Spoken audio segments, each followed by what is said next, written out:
Picture the largest working kitchen in England. Now fill it with fire. 12 charcoal stoves going at once, a roasting hearth wide enough to lay a grown man across, spits turned by chains and smoke, and copper pans stacked to the ceiling like the shields of some ridiculous army. Add 30 cooks in white, a beef roast the size of a rowing boat, a soup that has to travel the best part of a quarter of a mile before anyone tastes it, and one small widow in black, 4'11" in her stockings, who can put away 9 courses in half an hour and still ring for more. That's Windsor Castle in the 1880s. The grandest court in the world, and below it, a furnace room that never quite goes cold. A place where an empire's worth of ceremony ends every single night, in one old woman's remarkable, alarming, absolutely unstoppable appetite. A place where a menu is written in French for a queen who wants her potatoes plain, and where a whole department exists to make a curry that almost nobody eats. We're going back there tonight, not as guests at the famous table. Guests, frankly, had a rough time of it, and that's a story for another night. We're going down the back stairs instead, into the heat and the tallow light and the shouting. 1 year, 1 pair of hands. Everything the kitchen saw, smelled, carried, burned itself on, and never once said out loud. And before we go down those stairs, one thing, plainly, because this channel keeps its accounts honest. Everything I'm going to tell you about what Queen Victoria ate, the speed, the egg cup, the whiskey, the cakes, the doctors wringing their hands, comes from the people who fed her and served her and wrote it down afterward. Household books, courtiers' letters, doctors' diaries, and the memoirs of the cooks themselves. The kitchen is real. The dates are real. The dishes are real. But the eyes I'm lending you tonight belong to no single record. They're stitched together from the kitchen maids and pages who were actually there, and whose names, mostly, nobody bothered to write down at all. Where the documents speak, I'll tell you. Where the kitchen only whispered, I'll tell you that too. So, I make these history stories, and after all this time I honestly still can't tell whether anyone truly sleeps to them, or whether you're all just weirdos who want to know exactly what the Queen of England did to a boiled egg at 9:30 in the morning. Either way, subscribe if you like. Get comfortable. Here we go. Your hands are black to the wrist, and it isn't dirt. It's black lead, worked into the iron of the range with a brush and a rag, and the whole weight of your shoulder, and the smell of it is the first thing in the world this morning. Graphite and cold grease, and last night's ash, sharp at the back of your throat before you've properly had a thought. Somewhere behind you a shovel bites into coal. Somewhere above you, through 10 feet of stone, 300 people are still asleep. You are not asleep. You have been awake since 4:30. The range has to shine before it's lit. That's not vanity. A blacked range throws its heat clean and doesn't stink of burning spill. But knowing the reason doesn't warm your fingers, and your fingers are stiff as pegs, split at 2 knuckles where yesterday's scalding water got under the skin. You spit on the rag, work the lead into the door hinge, drag the brush across, and the iron comes up with a dull silver sheen like a beetle's back. Behind you, one by one, the fires are going in. You hear each one being born, the rustle of kindling, the whump of the draught catching, the first irritable crackle of coal deciding whether to cooperate. The light in the great kitchen changes from lantern yellow to something redder and more alive. The shadows of the hanging coppers begin to move on the walls, dozens of them swaying like bells, and then the cold lifts, not gradually, all at once, the way it does in this room and nowhere else you've ever been, because this room is built like a church and heats like a forge. By 6 o'clock, the men at the roasting hearth will be working stripped to their shirt sleeves in January. By noon in summer, it is frankly punishment. There are girls who faint their first week. Nobody makes much fuss when they do. You're moved to the cool larder for an hour, given water, and put back. Welcome to the great kitchen of Windsor Castle. It is a little past 5 in the morning in June of 1886, and Queen Victoria, Queen of the United Kingdom of Great Britain and Ireland, Empress of India, 67 years old, 49 years on her throne, widowed these 25 years and still in black, is asleep somewhere above and to the east of you, and every single thing that happens in this room today, every fire, every pan, every scalded knuckle, exists for one purpose. She's going to wake up hungry. She's always hungry.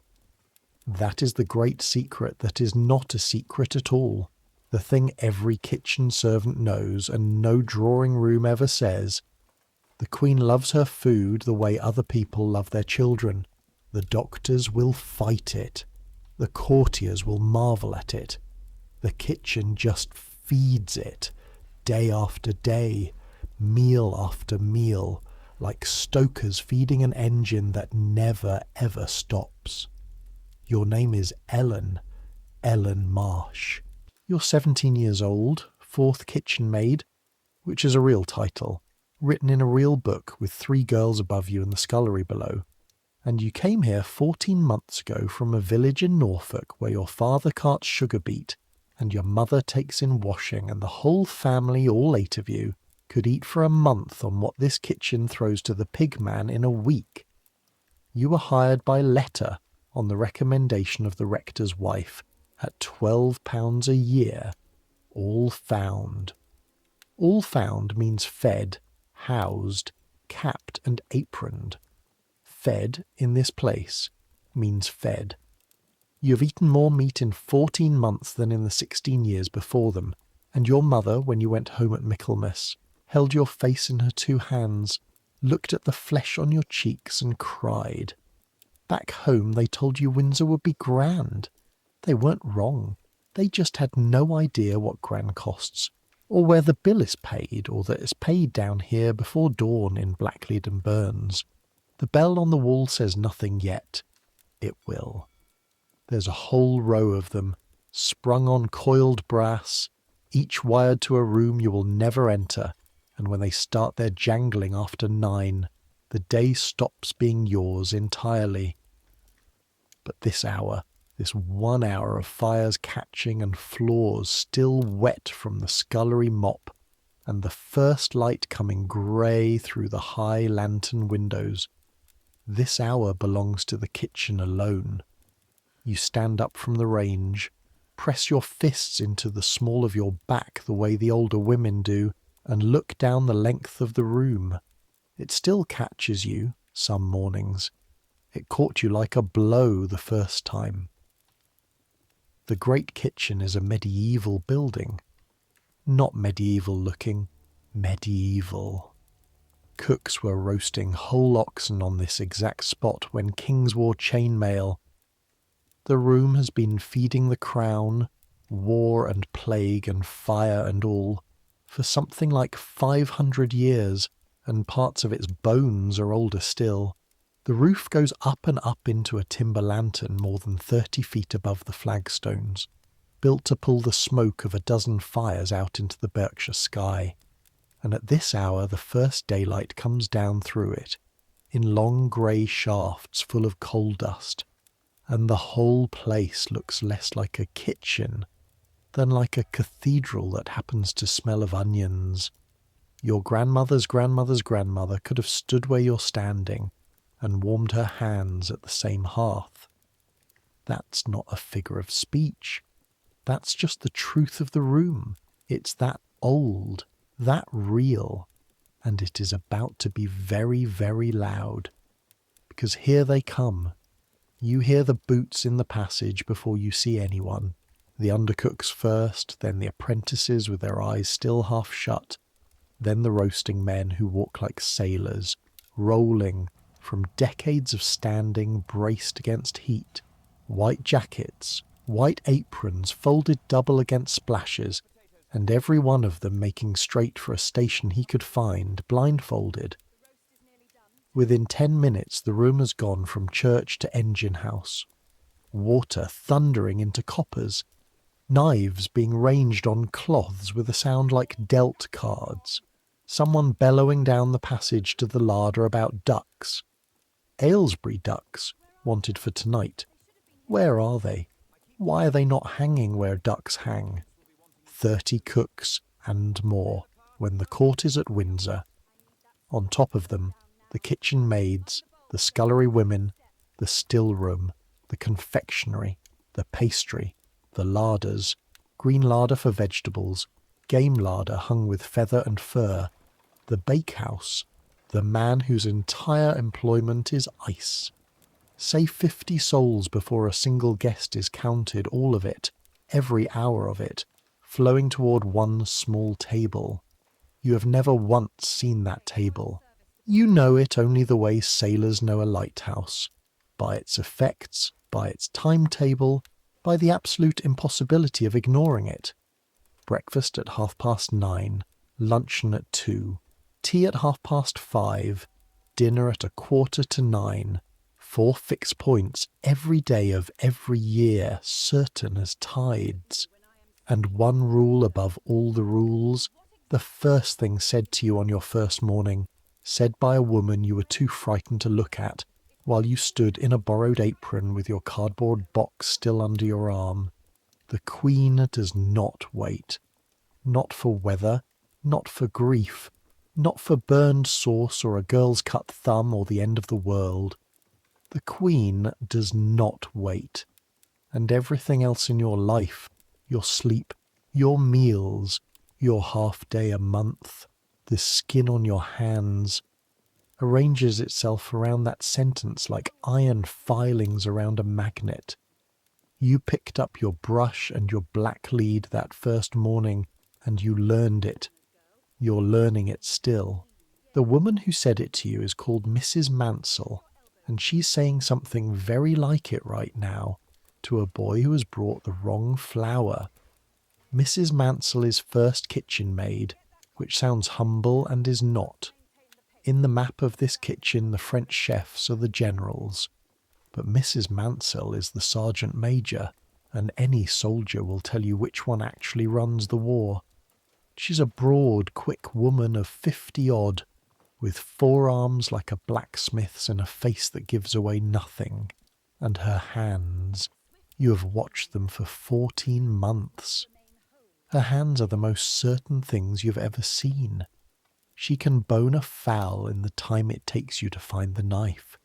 She can hold her bare palm at the mouth of an oven and tell you its temperature to the degree, and she is never wrong, and she never, ever raises her voice above a certain flat, terrible quietness. Take it back, she's saying to the flower boy. And when Mr. Aikman asks why, tell him the Queen's rolls are not made with seconds. He knows it. Now you know it. The boy goes. Mrs. Mansell turns, and her eye crosses you like a lamp crossing water, and you discover you are already moving, because that is what her eye does to people. Your first work of the real morning is eggs. I need you to understand what eggs mean in this place. This isn't a bowl on a cottage shelf. Eggs come into this kitchen by the 100 every day, from the royal farms at Frogmore and Shaw. Brown eggs, because the Queen is said to prefer brown, and they are candled, weighed, and sorted by a woman whose whole reputation rides on never letting one doubtful egg go by. Eggs for the pastry, eggs for the sauces, eggs by the tray for the household breakfasts, because everyone in this castle eats 300 people, from the Lord Steward down to you. And then there are her eggs, 2 or 3, the freshest of the freshest, laid if possible that very morning, set aside in a small basket that nobody touches with unwashed hands. Because the memoirs all agree on this one little picture, and the kitchen knew it long before the memoirs. The Queen's breakfast egg went up to be eaten from a golden egg cup with a golden spoon. Solid gold, both. A boiled egg, the plainest food on God's earth, the food of invalids and infants, served in metal worth more than your father will earn in his lifetime. The first time Mrs. Mansell told you that, flat as a railway timetable, you laughed. One short, startled laugh before you could stop it. She didn't laugh. She looked at you the way she looks at an oven. "You think it's the gold that's remarkable," she said. "The gold is nothing. The gold sits in the pantry safe and does no work. What's remarkable, girl, is the egg. That egg goes in the water when the page's word comes down, and it comes out at the strike, and it is perfect. Every morning, every year. Any fool can own a gold spoon. Show me the kitchen that never once in 20 years gives the Queen a hard egg. That's the crown jewels. That's us." Then she made you learn the timing, by the kitchen clock and by counting, both, in case a clock should ever lie. She stood over you while you did it, 4 mornings running, and on the 5th she took the little pan out of your hands, said, "Adequate," and never mentioned it again. Remember that egg. This story isn't finished with it. Above the eggs, above Mrs. Mansell, above everything on our side of the green baize doors, there is Monsieur Ménager. Monsieur Juste Ménager, the Queen's chief cook, a real man this one, name in the household books, remembered for decades afterward by the apprentices he trained.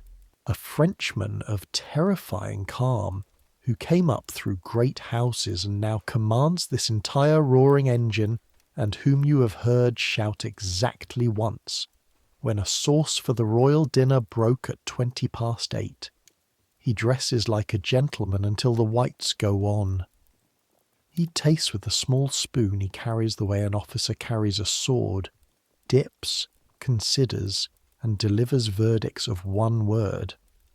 The day he said "bon" over a tray of pastry you had glazed, merely glazed, the pastry itself being far above you, you didn't tell the other girls, and you thought about it for a week. Ménager writes the menus, every day of the world in French, in a fine, sloping hand, the potages, the entrees, the relevés, the entremets, dishes with names like poems, and every day of the world the same quiet comedy underneath it, which the whole kitchen understands and nobody says, the finest French cook in England, commanding 50 people and a fortune in provisions, in service to a palate that wants, more than almost anything he can build, a boiled chicken and a floury potato. We'll come back to that. It's the best joke in the castle, and the saddest, and it takes a whole story to tell properly. At 9 o'clock, the bells begin, and the first of the day's 4 battles is joined. Breakfast, by the standards of what's coming, is a skirmish. But nothing for her is ever only a skirmish. And here's where you meet the other half of the machine, the men who carry.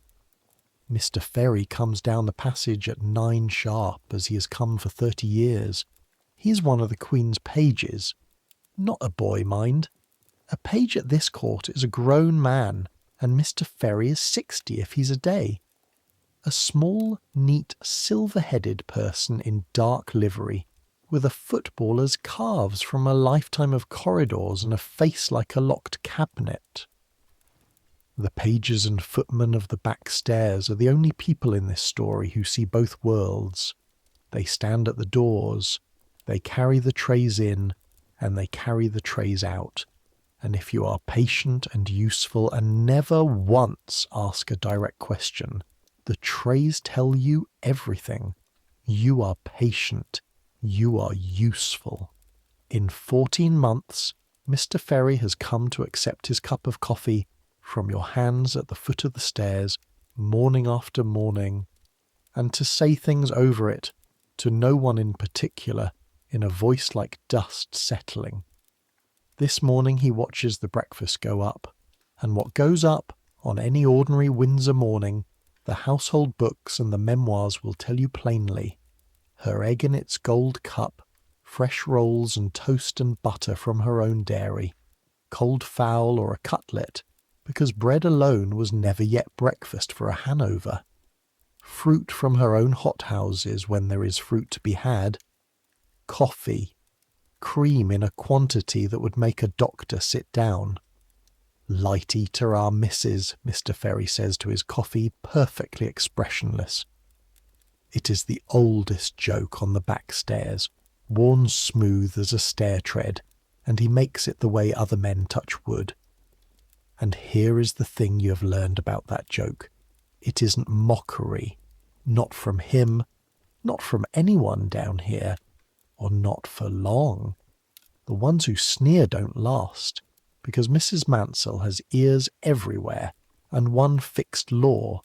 We may know everything, but we say nothing, and what we do say, we say kindly. The Queen buried her husband when she was 42.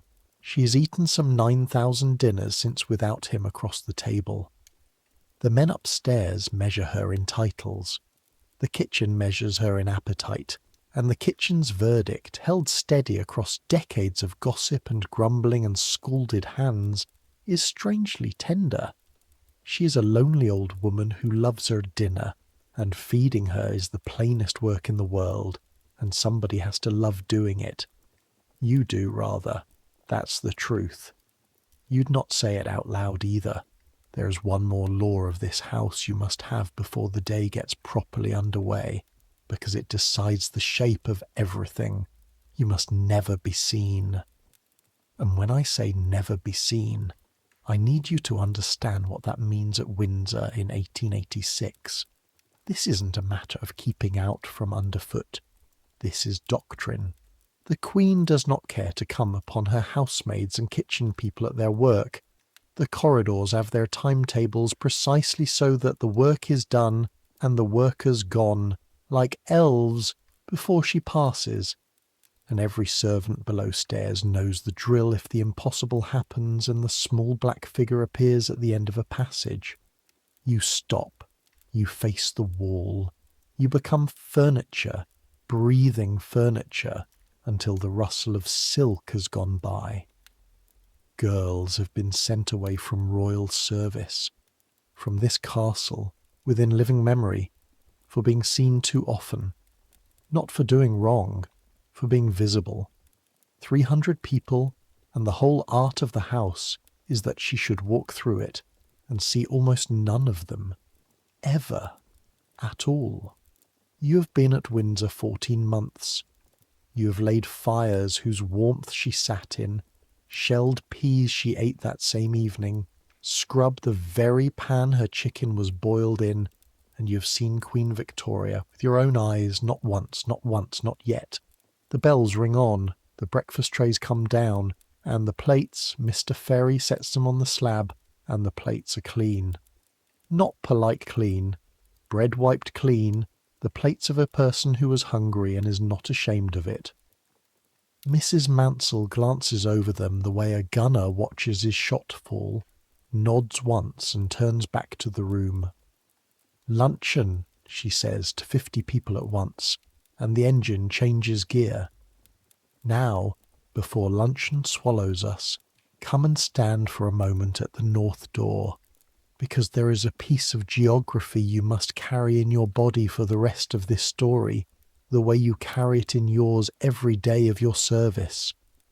The great kitchen is a long way from the Queen. That sentence sounds like nothing. It is everything. Windsor Castle is not a house. It is a walled town on a chalk hill, 13 acres of it, and the kitchen sits at one end of the upper ward while the dining rooms sit, depending on which room Her Majesty chooses. a corridor, a courtyard, and half a fortress away. The grand corridor alone, the great curved gallery the household must travel, runs on and on, past more than 500 feet of pictures and busts and cabinets. St. George's Hall, where the biggest banquets are laid, is a room so long, 180 feet, give or take, that a footman at one end cannot hear a plate dropped at the other, which means that every hot dish this kitchen makes must run a race against physics, and physics has never once lost. You know the route the way a pit pony knows its gallery, out of the kitchen's north door, along the stone passage where the walls sweat in winter, through the swing doors, hold them with your hip, never your tray, up the slope where the flags are worn into a shallow channel by 5 centuries of exactly this errand, past the plate pantry with its barred window where the gold sleeps behind 3 locks, and then the long straight run under the gas brackets where you may not run. No servant runs at Windsor. Running frightens the household, but where every carrier ever bred does a flat-footed glide, half walk, half skate, that covers ground like a trotting horse. Call it 400 yards door to door, and call it, at a laden servant's pace, 6 or 7 minutes. 6 or 7 minutes is a long time in the life of a sauce. So the kitchen fights back with equipment. Dish covers of silver, big as helmets, dropped over every plate, chafing dishes with spirit lamps, and the trolleys, the hot closets on wheels, iron boxes lined with tin, their double bottoms filled with boiling water at the kitchen door, trundled up the passages with their cargo sealed inside like coals in a stove. You have scalded yourself filling those water jackets more times than you can count. There is a burn scar on your left wrist in the exact crescent of a trolley spout, and there always will be. And here is the honest truth, the truth this castle knows and history wrote down. It isn't enough. It was never enough. The complaint runs through the memoirs of this court like a cold draught. Gentlemen of the household, equerries, guests, all recording with gloomy English patience that food at Windsor arrived tepid, that the great distances defeated the finest kitchen in the land, that a dinner cooked in glory reached the table merely warm. One of the Queen's own equerries would grumble about precisely this to the end of his days. The Queen herself? The Queen, the memoirs agree, ate straight through lukewarm and never slowed. This is a woman who has served all her life, faster than physics could follow, and it is one of the kindest and strangest facts about her. The most powerful appetite in the empire, fed half cold for 40 years, and the plate still came back wiped. Mrs. Mansell has her own catechism about it, delivered to every new girl with the trolley handles in her fists. Hot at this door, she says, is warm at that one. So it leaves this door blistering, do you understand me? If the covers don't burn your fingers through the cloth, it does not leave. If the covers don't burn your fingers, it does not leave. You could stitch that on the kitchen's banner. Hold on to the trolleys too. Before this year's out, that 400 yards is going to belong to you on a night when it matters, and you will learn in your own 2 arms exactly what this castle asks of a dish of soup. But that's winter's business. It's June. Come back to the fires, because it's at the fires that you're wanted, and it's at the fires that this kitchen keeps its oldest man and its oldest god. The roasting hearth fills most of one wall of the great kitchen, not a range, a hearth, an open cliff of fire banked and tended like a ship's boilers, with iron fire dogs the size of milestones, and above and before the blaze the spits, great horizontal bars 6 feet and more racked one over another, turned not by boys any more, The boys were retired by cleverness a century back, but by the smoke jack, a fan up in the chimney throat that the fire's own draught spins, driving chains and wheels in a slow, greasy, clanking orbit, so that the fire turns the meat by the fire's own breath. The chains run through pulleys black with 100 years of grease. The sound of them is the sound of this room, clink, clink, clink, all day, patient as a mill. The man who rules this wall is called Joseph. Old Joseph to the whole kitchen, Mr. Bran to nobody except the wages book. He's somewhere past 70, dried and cured like a ham himself, bald as an egg, with forearms scarred silver from a lifetime of spitting forks and fat spits, and he has stood at this fire, this actual fire, for more than 40 years. He roasted for the Queen's wedding breakfast era near enough. He roasted through the Crimea. He remembers the Prince Consort walking through this kitchen, alive, asking sensible German questions about the smoke jack. Joseph does not talk much, and never while basting, but he took some liking to you in your first winter. You suspect it is because you feed the fire without being asked, and because you never once flinched into his swing room, which is the sum total of what Joseph requires from humanity. And from Joseph, in half sentences, over months you have received the deep lore of this place, the way the fire receives coal, a shovelful at a time, at us. It was Joseph who first showed you the Baron, not the thing itself. The thing itself comes at Christmas, and we will stand before it together, you and I, when the nights draw in. What he showed you, one slow June afternoon, was the tackle, the great spit, the one that lives apart, a bar of forged iron near as long as a man is tall and heavy as a fence post, with its own monstrous hooks and its own chain gear, kept greased and shrouded at the end of the hearth like a cannon between wars. You asked what it was for. Joseph looked at it for a while. Baron, he said, and then, because your face was evidently a blank, Baron of beef.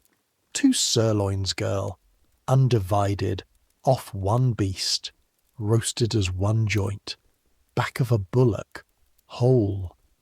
There's not 6 kitchens left in England can roast one, nor 3 cooks that know how. Comes Christmas, you'll see. You looked at the iron and tried to imagine the piece of animal that needed it and failed, and he watched you fail with what you would swear, on anyone else, was a smile getting comfortable. How heavy, you asked. Time was, they'd say 300 and weight, but that's talk. Ours'll go 150 pound, maybe better. He ran a thumb along the spit the way other old men touch a mantle photograph. 10 hours before the fire, all night that means, and a man stood by it all night, every minute basting. Fall asleep on a Baron and you'll wake famous. 10 hours, all night. A man stood by it every minute, file that way next to the egg. In this story, everything the kitchen shows you in summer, it asks of you in winter. That is in fact the whole shape of your life now, and standing at Joseph's fire with the chains going clink, clink, clink, you feel the shape of the day close over you again, warm and enormous. Luncheon is building at your back. The green larder is sending in peas by the bushel, new potatoes in their red dirt, the first of the strawberries under nets of muslin. The fish has come up from the town packed in Wenham Lake ice that creaks as it melts. Somewhere in the pastry room sugar is being spun by a man with the temperament of a wet cat, and along the whole length of the great scrub tables the knives have settled into their day-long conversation. Tot, tot, tot, tot, dicing, always dicing. 50 people, cooking as if for a city. And through it all, quick and skinny and everywhere at once, comes Walter. Walter Slee, kitchen apprentice, 16 years old, a London bootmaker's son with jug ears, flour to the elbows, and the fastest hands and mouth in the lower kitchen. Walter is your friend. This happened without either of you deciding it, the way it does at your age, somewhere between his showing you which copper handles bite and your covering for him the day he dropped a whole crate of Frogmore eggs and wept, actually wept, at the waste, at what eggs cost, at what his father would have said, while you swore blind to Mrs. Mansell that the step was greasy. It was too. You'd greased it in your head only slightly after the fact. Walter wants to be a chef, not a cook. A chef with the accent and the white toque and the small tasting spoon, and he pursues this ambition with a devotion that would shame a monk, learning everything, hoarding everything, repeating the French names of dishes under his breath as he works like a boy saying his catechism. Which brings us, because in this kitchen all roads bring us there, to the menu books, and to the strangest, plainest, best documented secret of Queen Victoria's table. She was 2 eaters in one body, but that deserves the whole afternoon. And the afternoon, Mrs. Mansell is announcing from the head of the room, in her flat, quiet voice that carries through 50 people's noise like a knife through a curtain, is peas, 11 bushels of them, for you and Fanny and the 2 scullery girls and God's patience. You sit down to the peas. Shelling peas for a palace is not shelling peas for a cottage. You do it at a long deal table with a sack across your lap and a copper bowl between your knees, and your thumbs learn a stroke, split, sweep, drop, that empties a pod in under 2 seconds, and then you do it 11,000 more times. The pods squeak. The green smell climbs into your head until you could swear your own sweat smells of pea. Within the hour your thumbnails are stained, a colour no scrubbing will shift before Sunday, and the girl across the table has started singing under her breath, which she's not supposed to do, and which nobody stops because it is Fanny, and stopping Fanny singing is like stopping a kettle. Technically possible, never worth it. Fanny is 3rd kitchen maid, 1 rung above you, 19 years old, Devon-born, round-faced and freckled, and constitutionally unable to be gloomy for longer than it takes bread to prove. She is also the person you share a bed with, in the attic room under the slates that you reach by 81 steps. You counted your first week because counting stopped you crying, and this is normal. Everyone shares. Warmth and space both being rationed above the servants' floor.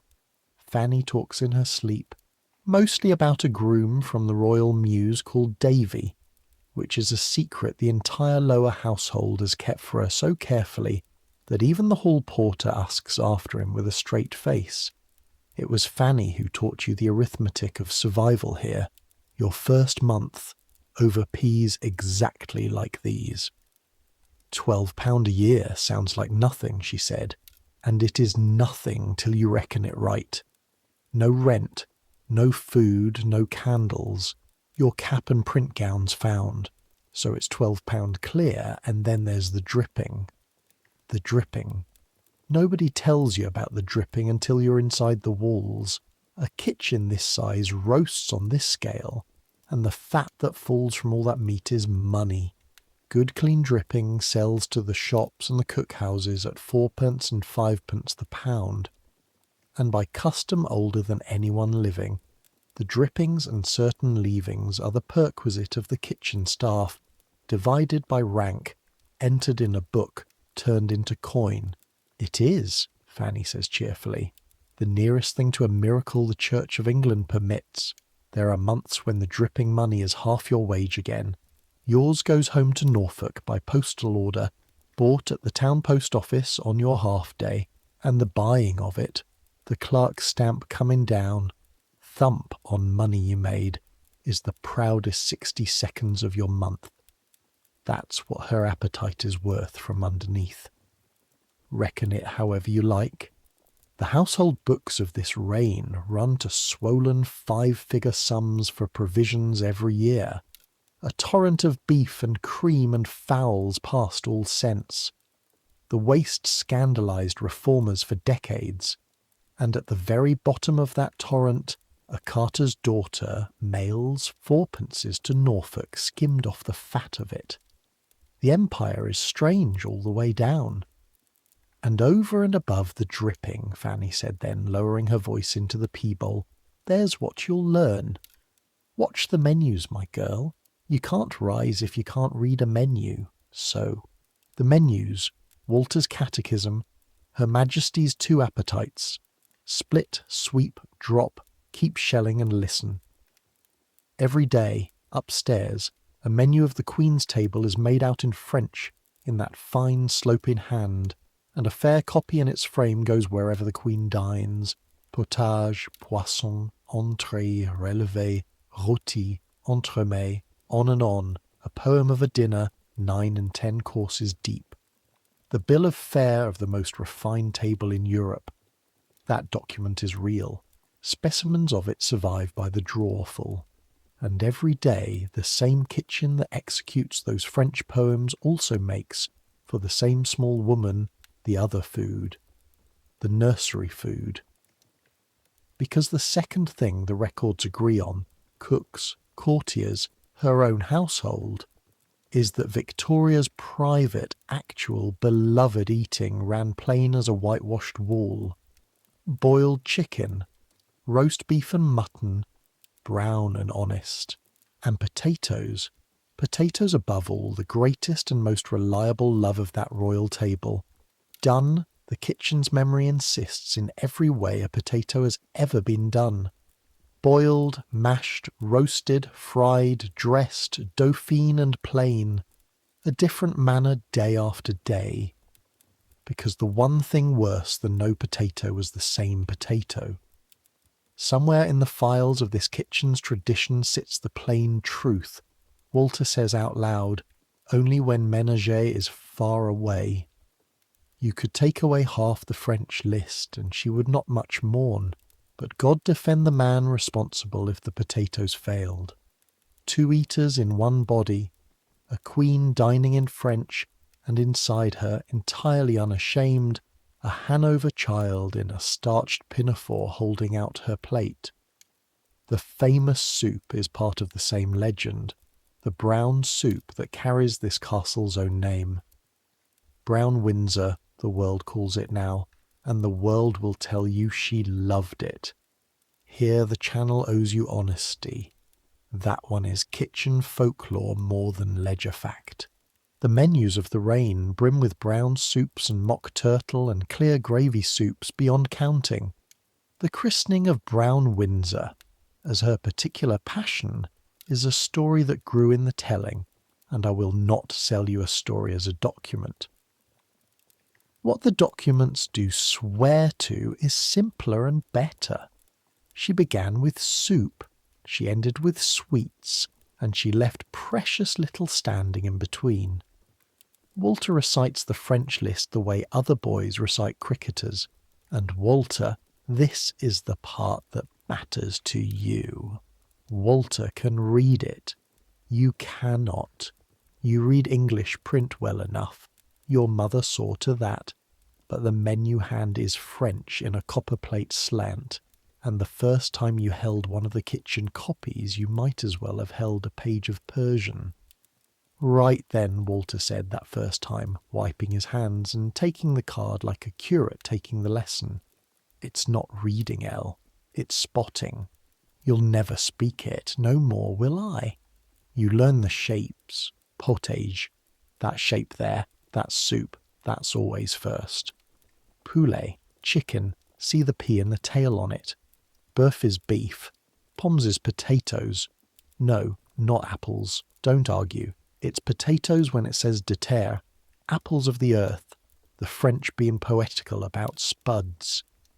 Anything ending in A or A's is a sauce and none of your business. Anything with Windsor in it is us showing off. And day after day, over the peas and the plucking and the endless scouring, he drilled you. He'd hold yesterday's card under your nose with his thumb over half a word. What's that? Soup. What kind? Clear. And that. Chicken. How done? Boiled.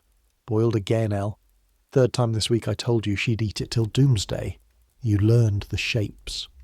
By this June you can stand at the slab where the day's fair copy is pinned for the kitchen's use, and take the whole dinner in at a glance, first to last, like reading a psalm.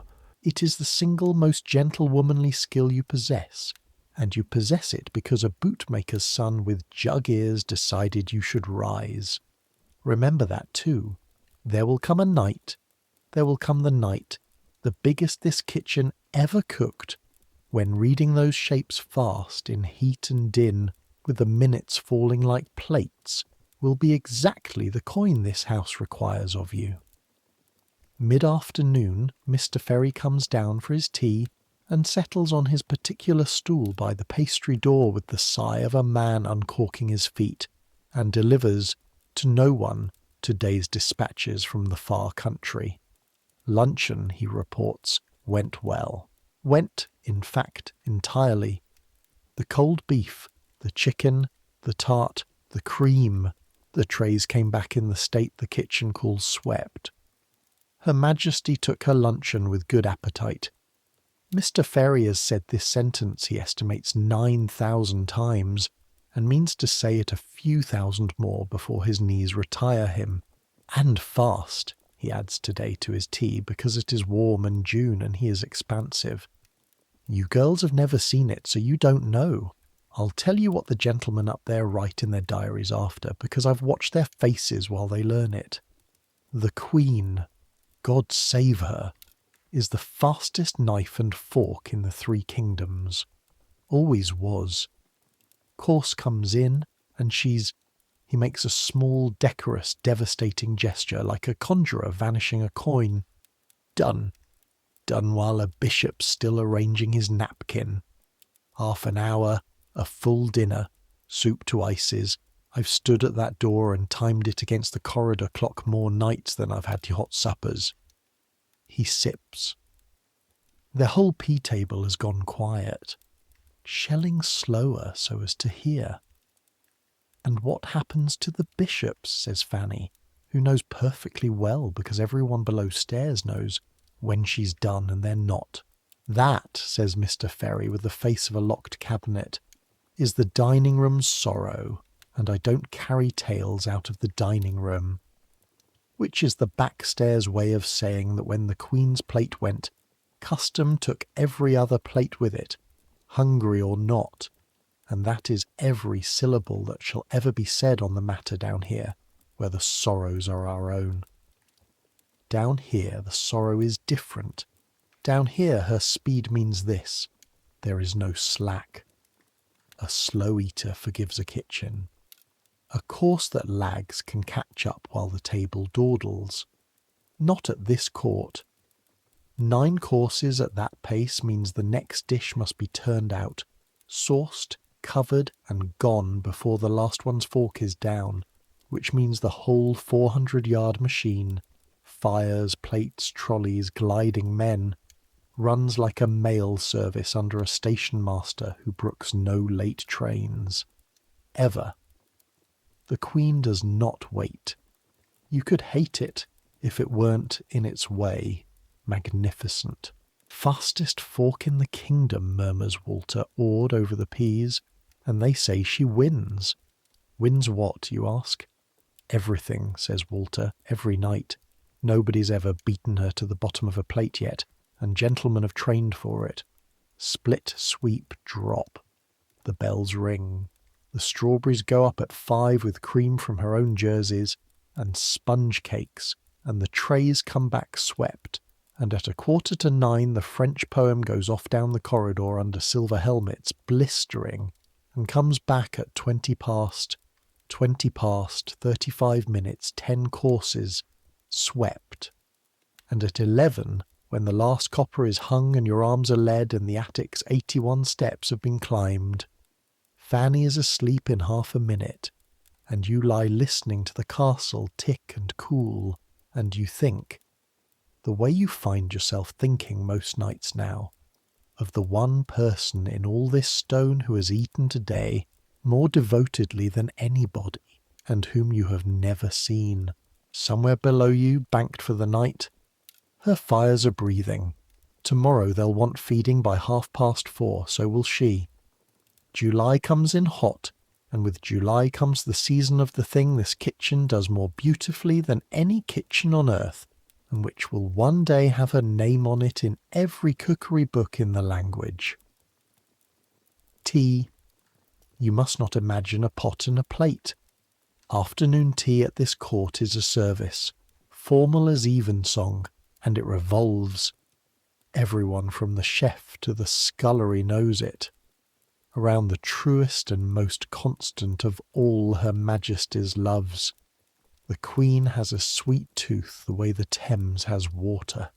This is not backstairs slander. It is the settled, smiling testimony of the people who cooked for her and wrote it down. The cakes, always the cakes, chocolate sponges and plain sponges, biscuits by the tin, drop scones at Balmoral that she loved beyond reason, wafer thin bread and butter rolled like little scrolls, and pastries out of the confectionery that took a man half a day. The trays go up at 5:30 wherever she is on this planet, and they go up loaded, and they come down lighter, in a manner that has nothing to do with the ladies in waiting, who eat like frightened wrens. The pastry room in cake season is your favourite place in the castle, and the most dangerous to your soul. The air in there is sugar, actually sugar. It hangs in a fine, sweet dust that settles on your eyelashes and your lips, so that you taste the room all afternoon. The sponge batter goes into the tins in ribbons, pale gold, and the smell when the ovens open, warm egg and vanilla and browned butter, is the closest thing to your mother's kitchen in all this fortress. If your mother's kitchen had been the size of a chapel and guarded like the mint, and it is here, in cake season, that you first properly hear the name of the enemy. Sir James Reed, the Queen's physician, a dry, clever, red-whiskered Scotsman, a real man again, and bless him for it, because he kept diaries, and those diaries, published a whole century later by his family, are half the reason tonight's story can keep its accounts honest. Sir James attends the royal person daily. Sir James knows, with a doctor's exactness, what a royal person eats, and Sir James is engaged, has been for years, in the longest, politest, most comprehensively lost war in the history of medicine. Mr. Ferry, who sees the field of battle, reports it in his dust-settling voice. The doctor advises that Her Majesty might eat more slowly. Her Majesty agrees entirely and finishes in half an hour. The doctor advises fewer dishes at dinner. Her Majesty agrees entirely, and the menus stand at 10 courses. The doctor, growing cunning, prescribes Benger's food, the invalid's slop, the mild pale gruel of the sick room, hoping to slip it into the place of richer things. And here occurs the single most Victoria fact in this whole story, a thing so perfect that when the kitchen heard it, Walter had to sit down on the flour bin. She took the Bengers. She liked the Bengers. She took it. The doctor's own record laments, in addition to everything else. The gruel joined the dinner. The dinner did not move over. It never once in 60 years moved over. He can't win, Mr. Ferry says without heat, the way a man reports weather. He knows he can't win. She buried better men than him that told her to eat less. She'll be eating cake, that one, when the trumpet sounds. And the body that all this feeds, will say at once, plainly and kindly, and then leave the lady her privacy, because this channel mocks nobody's shape, least of all a widow's of 67. She stands under 5 feet.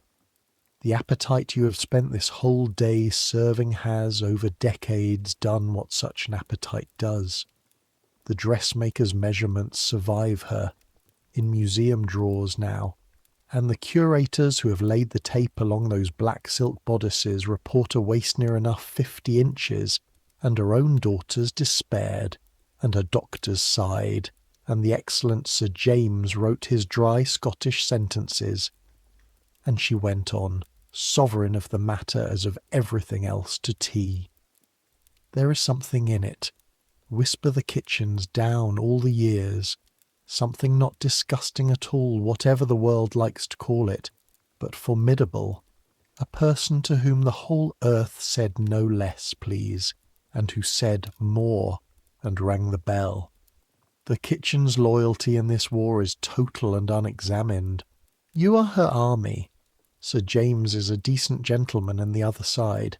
It's in cake season, too, that you nearly destroy yourself, and learn what the machine does when a cog slips. A Thursday, late in July.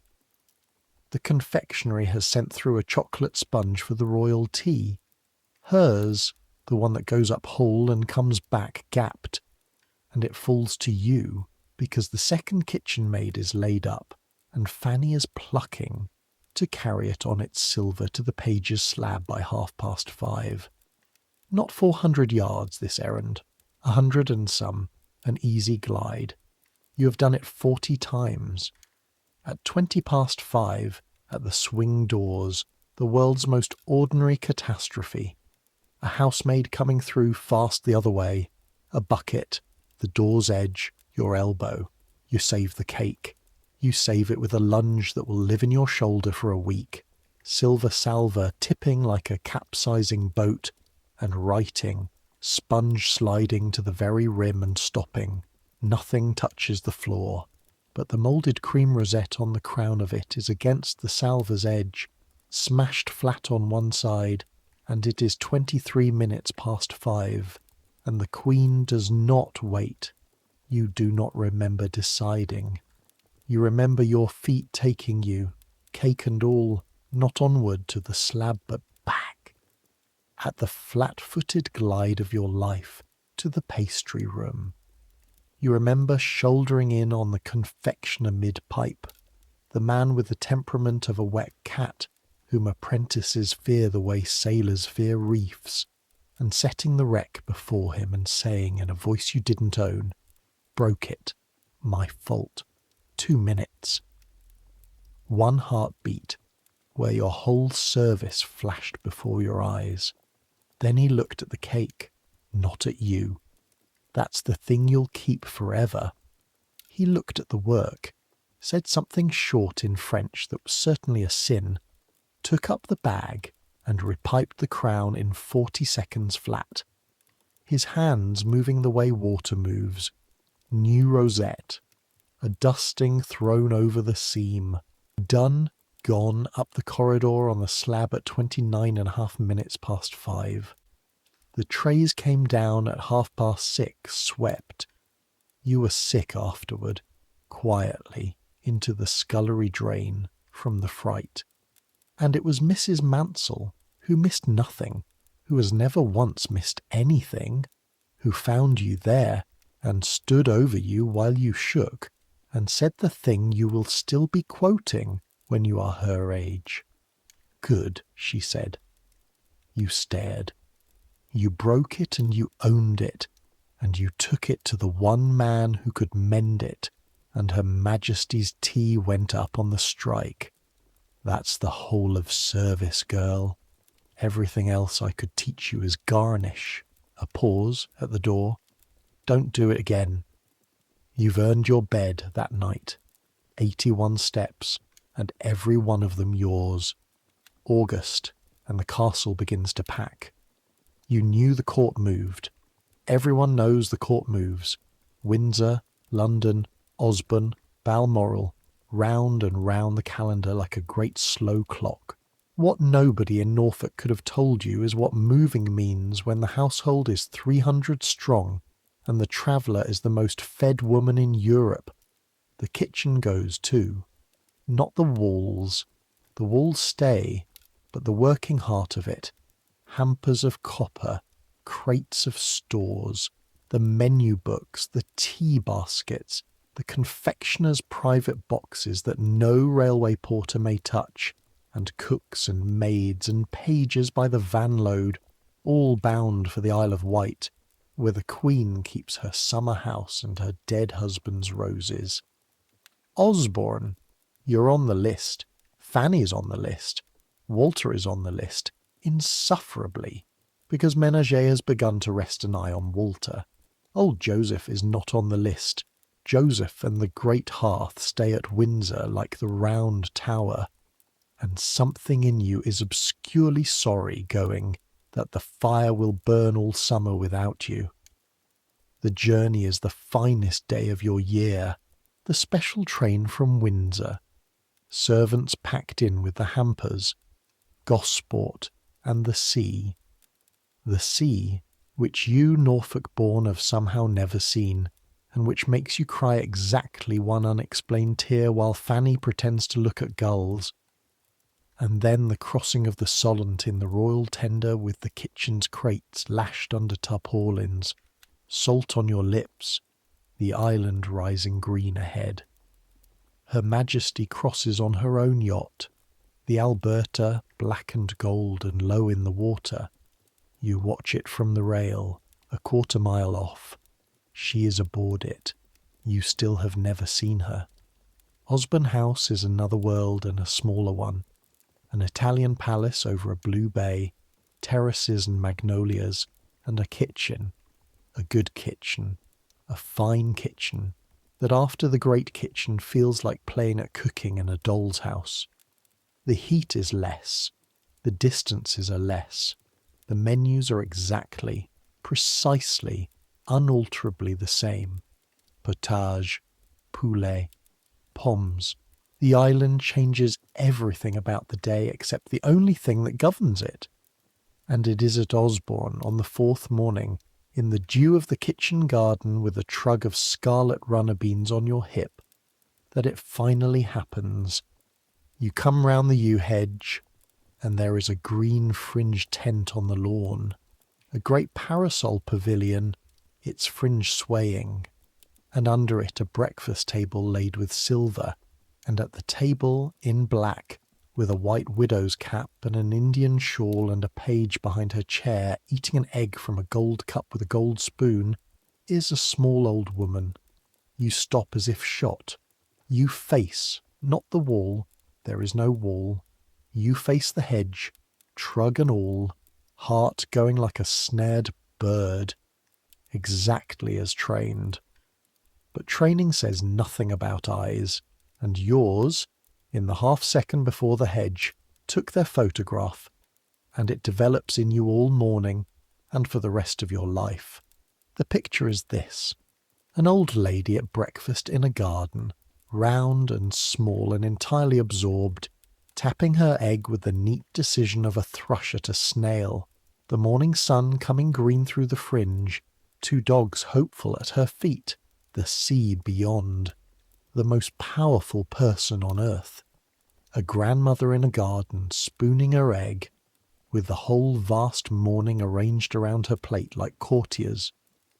What the closest servants revealed, the title of our story promised you, and here is the first revelation, the one underneath all the others, the one you carry back to the kitchen with the beans and never quite say out loud. She is exactly what the trays always told you. A hungry, orderly, lonely old woman to whom breakfast is evidently, visibly, one of the few reliable happinesses left under the sun. The gold egg cup flashed as she ate. You'd know it again anywhere. You will see it again. Hold on. The Osborne summer settles into its rhythm, and the rhythm as ever is meals. Breakfast under the green tent when it's fine, indoors when it isn't. Luncheon at 2, heavy as Sunday. the drives, the boxes, the telegrams of an empire, and then tea, sacred tea, and at Osborne Tea has a habit that makes the kitchen smile into its aprons. It travels. Her Majesty likes a tea out of doors at the little garden pavilion or away at the far cottage, and so the tea goes with her in the baskets. The tea baskets are wicker, lined in tin and green baize, packed to a system as fixed as the stars. The spirit kettle, the caddy, the cream can nested in ice flannel, the cakes in their japanned boxes, the rolled bread and butter in damp muslin. Packing them is skilled work, and it has become, this summer, your work. Mrs. Mansell inspected your first basket in silence for some time and then said, "Adequate," which you've come to understand is her word for very good, just as is her word for adequate. And in the bottom of the second basket, in a fitted straw socket next to the spirit flask, rides a small squat bottle, and the bottle is the door to the story you've waited all summer for somebody to tell. It's Mr. Ferry who finally tells it, on a wet afternoon with the trays down and the pages idle, in the Osborne servants' hall with the rain combing the magnolias. You ask, carefully, the way you've learned, not a question but an observation left on the table, that it seems a queer thing, a whisky bottle in a tea basket. Mr. Ferry looks at the rain for a while. "Beggs," he says at last. "John Beggs, from the distillery at Lochnagar, under the hill at Balmoral, royal warrant and all. And it goes in the basket, girl, because it goes in the cup." And out it comes, quiet and unhurried, the story every servant of this reign carries, the story of the Highlands and of John Brown, how after the Prince died, 1861 December, the whole world of this court cracked in half that month and has never truly mended. The Queen went north to Balmoral and half buried herself alive, and how there was a gillie there, a granite-faced Aberdeenshire man in a kilt, who talked to her as no duke dared, plain as porridge, and bullied her out onto her pony in all weathers, and stood between her and everything, including once or twice, the pages swear, actual pistols. And how the Queen, who could freeze a chancellor at 40 paces, took it from him, took all of it, because grief trusts rudeness sooner than velvet. And how at the picnics on those iron hillsides, with the rain coming sideways off the cairns, Brown would take Her Majesty's cup of tea and, the phrase is his own, handed down the back stairs like scripture, fortify it, with Beggs, openly, she called it. The story insists, taking her tea with a little whisky in it, and the household called it nothing at all out loud, ever. "Gone 3 years now, Brown," Mr. Ferry says. "The rain combs the trees. 83 he died. She had statues made. Where's his photographs? The gentleman upstairs would rather I didn't say his name, which is how you'll know what he was worth." He turns his cup, but the bottle still travels, and on a cold day, on a hill, in her tea. A little of it still goes in. Doctor's orders now, they call it. The face of a locked cabinet 1 degree ajar. Aye, doctor's orders. So add it to the record, because it is in the record, set down by the people closest to her. The Queen of England took Scotch whisky in her tea, learned it from a servant she loved and kept the habit like a keepsake after he died. Her table drink was odder still, claret, the good red wine of kings and whisky tipped into it together in one glass, a mixture to make a French cellarman lie down in the road. Her own household wrote it down, shaking their heads. She drank little, mind. That's in the record too. She was never a drinker's drinker. It wasn't the drink. It was the taste of the hills, and of being spoken to plainly, and of somebody dead. The kitchen keeps its rule. We say nothing, and what we say kindly. But you pack the basket differently after that. You seat the squat little bottle in its straw with something that is almost ceremony.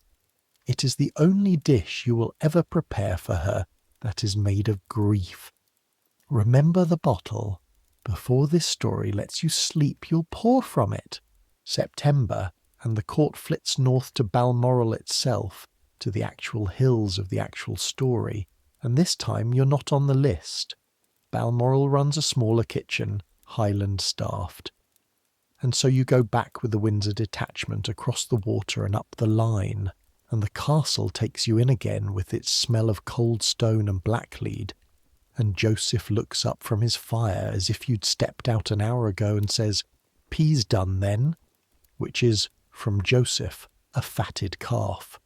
Autumn at Windsor without the Queen is the kitchen at half steam, and half steam, you discover, is when a kitchen teaches. The pace drops, the standards don't. Mrs. Mansell moves you up to sauces for the household table. Walter, promoted to the vegetable stove's very edge, burns his first roux and his second, and masters his third, and begins to be unbearable in French. The dripping book fills. Your postal orders go north. Home, you nearly said. Both are home now. That's the autumn's quiet discovery. The letters from your mother say the new baby thrives, and the beet crop is fair, and that the village asked again whether you have seen her. You write back, once, in a garden, eating an egg. Your mother reads that letter aloud. You will learn years on to the whole street. And down the wires from Scotland through October come the small tremors that keep the kitchen's picture of its mistress true. A page's letter to a page. The drop scones again beyond counting, and Her Majesty out in all weathers and eating like a drover after. A telegraphed adjustment to the stores, more of the begs to the hill bothies, and once, relayed with awe, a sentence from one of the ladies' letters that will end up decades hence in the published books. The gist of it, how the Queen at dinner, at nearly 70, put away a menu that had defeated ladies 40 years her junior, and looked about her afterward with an air of wondering mildly what came next. "What comes next," says Fanny, hearing this readout, "is us." She says it with her arms in a bread trough to the elbow, and it isn't a complaint. It's a soldier reading her orders. 'Cause next is November, and the court's return. And after the court's return comes the season toward which this whole kitchen year has been quietly climbing. The season of Joseph's shrouded iron, and the 100 birds and the 10 hours of fire. The nights draw in. The larders begin to fill in a way that exceeds even this larder's habits. Hams in by the score, chestnuts by the sack, the confectionery going into a sealed frenzy from which rumours of spun sugar escape like sparks. In the third week of November, 2 men in leather aprons unshroud the great spit and carry it to the smith's shop to have its bearings dressed, and the whole lower kitchen finds an errand that walks it past the smithy door, and on the last Monday of the month at morning muster, Mrs. Mansell reads the list for Osborne. The court keeps Christmas at Osborne by the widow's unbending custom, close to the memory of the prince, and then folds the list and looks down the room and delivers the sentence Joseph promised you back in June. The Baron goes to the fire on the 22nd, she says. Roasting watch will be Mr. Bran. A beat while she lets the room wait, because even Mrs. Mansell is not entirely above theatre. And Marsh! Marsh is you. Walter's whole face is an uproar of congratulation and envy. Fanny grips your knee under the table. Joseph at the door is already turning back to his fire, but you catch it as he goes. The nod. 1 inch. From the man who's kept this hearth since before your mother was born. 10 hours. All night. Every minute. You have never in your life been so frightened of a piece of beef. And you would not trade the fright for the crown. The Baron arrives on the morning of the 22nd of December on a butcher's dray with 2 men to walk beside it, and when the canvas comes off, the lower kitchen simply stops. You were told. Joseph told you in June, in plain figures, and you filed the figures away like a good girl. And the figures told you nothing because there are things arithmetic cannot prepare you for. And one of them is the entire hind back of a bullock, undivided, both sirloins in one tremendous arch of crimson and cream white, longer than a tall man's leg and as thick through as a hogshead, needing 4 men and a canvas sling to bring it to the block. 150 pounds of England near enough. It does not look like dinner. It looks like geology. All day it is dressed and larded and bound to the great spit with an art Joseph performs like a sailmaker, needles and twine and iron skewers as long as your forearm, the whole joint trussed and balanced. Balance is everything, he says, an ounce off true, and the chains labour all night. And at 6 in the evening, with the household fed early and the hearth built up into a bank of glowing coke you can feel on your face from 30 feet, the great spit goes on to its bearings. The chain takes up the slack. The smoke jack high in the black throat of the chimney begins its whirring, and the Baron of Beef commences with vast dignity to turn. And then it is you and Joseph and the fire and the longest, grandest, strangest night of your service. Here is what a roasting watch is, so you'll know, because almost nobody alive now does. You baste. From a copper basin the size of a font with a long-handled spoon heavy as a christening jug, you ladle the running fat up and over the turning meat, again and again and again, so that the whole surface stays glossed and never scorches, and you feed the fire little and often, keeping the bank even, no flame. Flame is the enemy, flame catches fat, and fat catches everything, and you listen. The night is made of sounds, the chains clink, clink, clink. The fire's deep private breathing, the fat coming down into the dripping pans, first a patter, then by 10 o'clock a steady rain, then by midnight a downpour, hissing where it strikes hot iron. The castle above you goes silent, floor by floor. Somewhere around one, snow begins softly, in the lantern high overhead, a few flakes wandering down through the smoke shafts to vanish with little spits in the heat, and Joseph, who has not spoken in an hour, watches them come and says, "Prettiest thing this room does, that. 40 Christmases I've watched that. 40 Christmases. You do the sum against the fire's light. This man has basted beef beneath this chimney since the Queen was a young wife dancing upstairs, before the word widow got into everything. King's ministers have come and gone. He has kept the fat moving. You talk in the smallest hours the way people talk at a fire, or he does, 3 sentences at a time, then 20 minutes of chains, and you bank his sentences like coal, about the prince consort who stood where you are standing and asked how the jack governed its speed, and listened to the answer, really listened, a prince, and how the kitchen wore black armbands a full year when he died, unasked, about hungers, the 47 famine, when Joseph was young and this castle ate its 10 courses while Ireland starved, and how a man learns to hold 2 true things in one head, or else leave royal service, about the Queen, whom Joseph has fed for half a century and like you seen perhaps a dozen times. Folk ask me what she's like, he says, basting. I tell them, madam, I know her stomach like my own mother's face, and the rest is hearsay. At 4 you fight sleep like a swimmer. Joseph makes you walk the length of the kitchen and back twice, and puts the basting spoon back in your hands, and the weight of it saves you. At 6 the snow has stopped, and the Baron is the colour of a violin, of a chestnut of October. There is no one colour, it has become its own. And at 8, 10 hours to the minute after the chains took up, Joseph stops the jack, lays 2 fingers against the meat's crackled flank like a doctor, holds them there, and pronounces the only verdict of his that matters all year. Done. You could weep.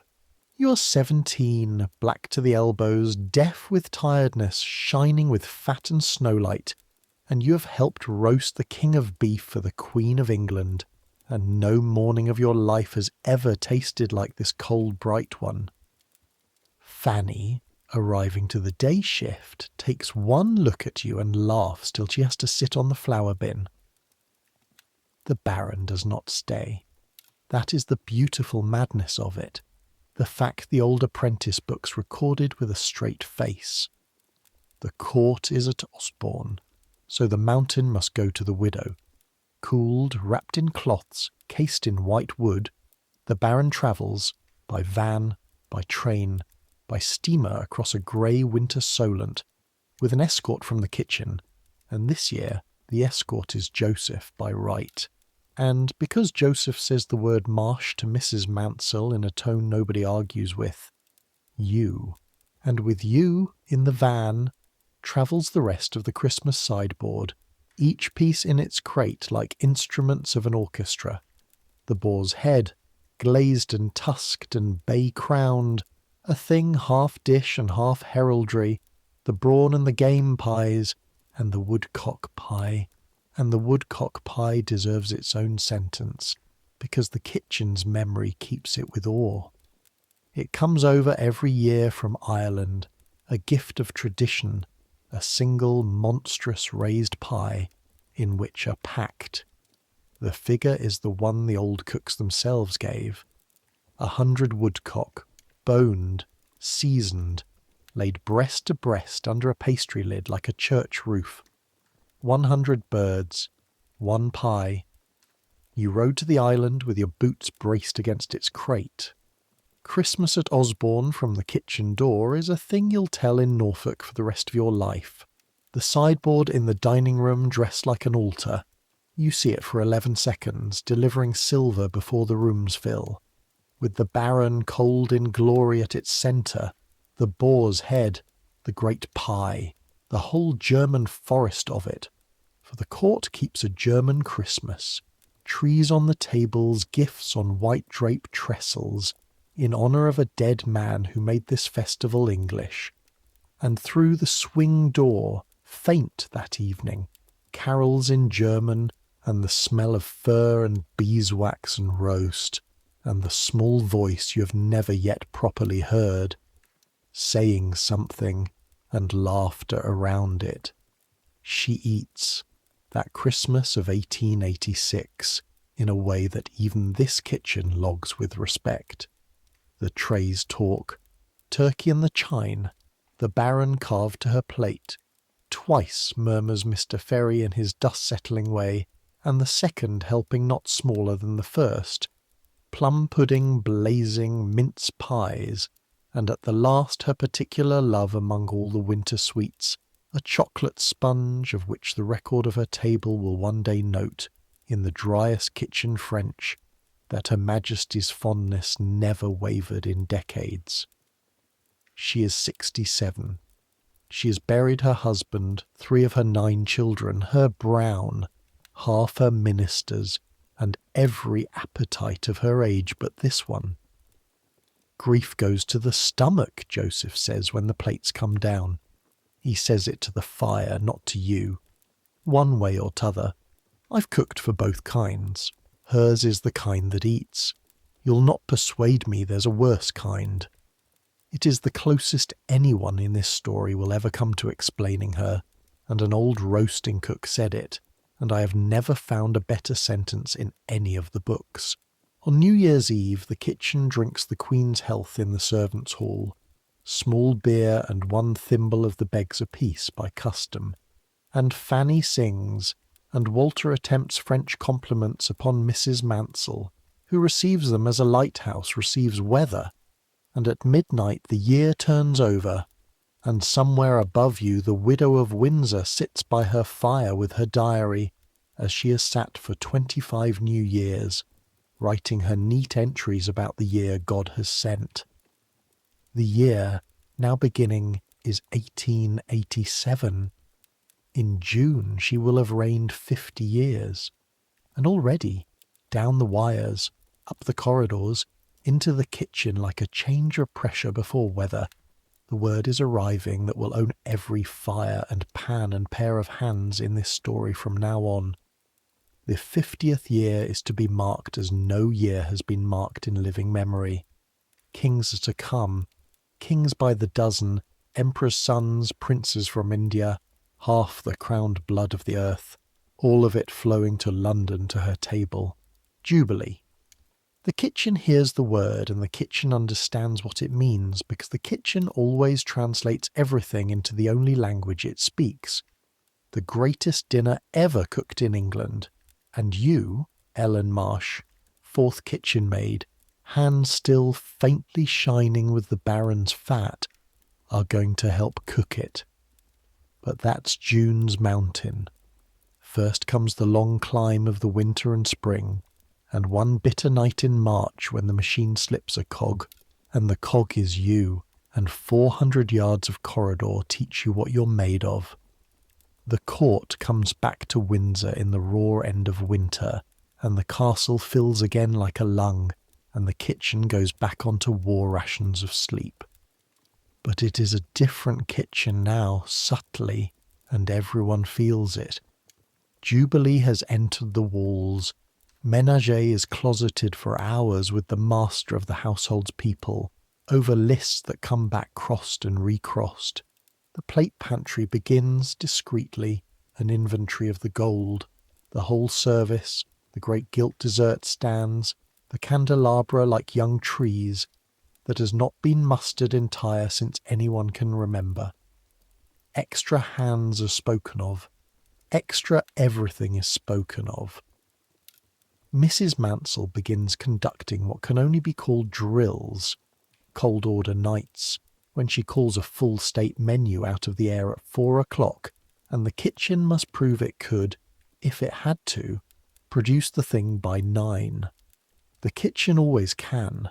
That is not the point, and everyone knows it, and the drills go on. Meanwhile the ordinary machine grinds ordinary glory. Dinners for visiting ministers, a prince of the blood down for shooting parties, with appetites the trays reporters promising in a young way nothing beside grandmamma's, and the fixed stars burn on unchanged, the egg at 9:30 in its gold cup, the potatoes done every way one after another round and round the repertoire, the tea trays going up loaded and coming down gapped, Sir James Reed up above fighting his beautiful doomed rearguard, prescribing his gruel and watching it join the menu like a small boat joining a fleet. And in March, on a night of black frost with a state dinner laid in the great dining room for a foreign mission, the kind of night when the corridors breathe cold through their stones and the 400 yards runs uphill both ways, the machine snaps a link. It happens at 20 minutes to 9. The soup, the clear soup first away, timed to the minute, is at the north door in its trolley, water jacket steaming when the under-butler's man whose run it is goes down. Just goes down, slips on the frost-greased step of the yard passage taking his position, and is helped up white-faced with his wrist already swelling like bread, and there is no second man, because the second man is at the far end setting the relay, and the corridor clock stands at 19 minutes to 9, and the Queen sits at 1:45, and the Queen does not wait. Mrs. Mansell's eye goes down the passage once, like a lamp over water. Marsh, take the run. You have the trolley moving before your mind has finished hearing it, and here is where a year of this house rises up in you and does your thinking, because you have no thoughts at all, only the drills, hip to the swing doors, never the tray. The worn channel in the flags, follow it. 5 centuries of feet know the ice spots better than your eyes do. The glide, flat-footed, the pace that eats ground without ever once becoming the running that frightens households. The trolley is iron and boiling water and gallons of consommé. It weighs what a fat man weighs. Its heat comes up through the handles into your cracked hands like a live thing, and the cold of the corridor lays itself against your right cheek while your left cooks, and you go, past the plate pantry's barred gold, under the gas brackets hissing their small green light, your breath in front of you, the castle's cold stone dark sliding by on both sides. 400 yards, 6 minutes, and you do it. You know from the first turn that you will do it, and something in your chest sings so hard it frightens you. At the service door the footmen take it from you in a blaze of candlelight and white gloves, and the covers lift, and the steam comes off the tureens in a column blistering, and the first man, tasting nothing, feeling with his hands the heat through the china, gives you the look, the one professionals give each other across ranks, 1 second long worth a year's wages, and the soup goes in at 14 minutes to 9. At 8:45 exactly, on the far side of 2 mahogany doors, the Queen of England sits down and is served hot and has no idea, and must never have any idea that anything on earth occurred. That is the whole religion of this house in one sentence. Nothing occurred. 400 yards of ice and fire and a 17-year-old's hammering heart, and upstairs nothing ever but dinner arriving. You walk back down the corridor with the empty trolley, and your legs shake now that they're allowed to, and in the kitchen Mrs. Mansell looks at you for a long moment, and the entire room pretends not to be watching. She says, and then, because it is a state night and the machine must go on, fish. But the next morning, at muster, your name is read out to the Buckingham Palace list for June, the Jubilee list, 4th kitchen maid Ellen Marsh, kitchens for Her Majesty's Jubilee service. Your own small name, read out into the same air as the King's. Fanny is on it, Walter is on it, Ménager's whole 1st Brigade is on it. Fanny cries, a little, at the list, which is unlike her, and that evening in the attic, under the slates, with the candle guttering, you find out why, and it isn't the list. Davies asked me, she says. Her voice is very small and very bright in the dark. At Michaelmas he gets the 2nd coachman's place at a house in Devon, married man's place. A cottage, El? He's asked me, and I've said yes. The candle spits. 81 steps below, the castle ticks and cools around its sleeping queen. After the Jubilee, Fanny says. I'll serve out to the Jubilee. I wouldn't miss that, not for Davy, not for anything. But after, she doesn't finish, because you've crossed the cold floor and got your arms around her, and the two of you sit wrapped in one blanket like the first week you were homesick, and you are as happy for her as you have ever been for anyone, and underneath, where you're ashamed of it, a thin cold stream is running. Everything changes, even here, even this. Who'll keep me warm, though, you say into her hair. You great Devon dumpling. And she laughs the laugh that got you both through your first winter, and outside the wind goes over the slates, and spring comes on toward the pair of you like something rolling downhill. Spring, 1887, the 50th spring of the reign, and London beginning 2 hours down the line to hammer and bunt and scaffold itself into a city-sized theatre. The kitchen's part of the mountain grows week by week into view. The figures come down and are read out, and are not believed, and are confirmed. Royal guests through Jubilee week by the dozen. Kings and queens, crown princes, grand dukes, the Queen's own vast tribe of children and grandchildren from every throne in Europe. Indian princes with retinues, a suite from Siam, envoys from Japan, from Persia, from the Pope. State banquets on successive nights at Buckingham Palace for 50 and more royal and princely persons, with the household tables behind them running to hundreds upon hundreds. Every hand from Windsor that can be spared, plus hired chefs from London brought in under menage like reserves under a general.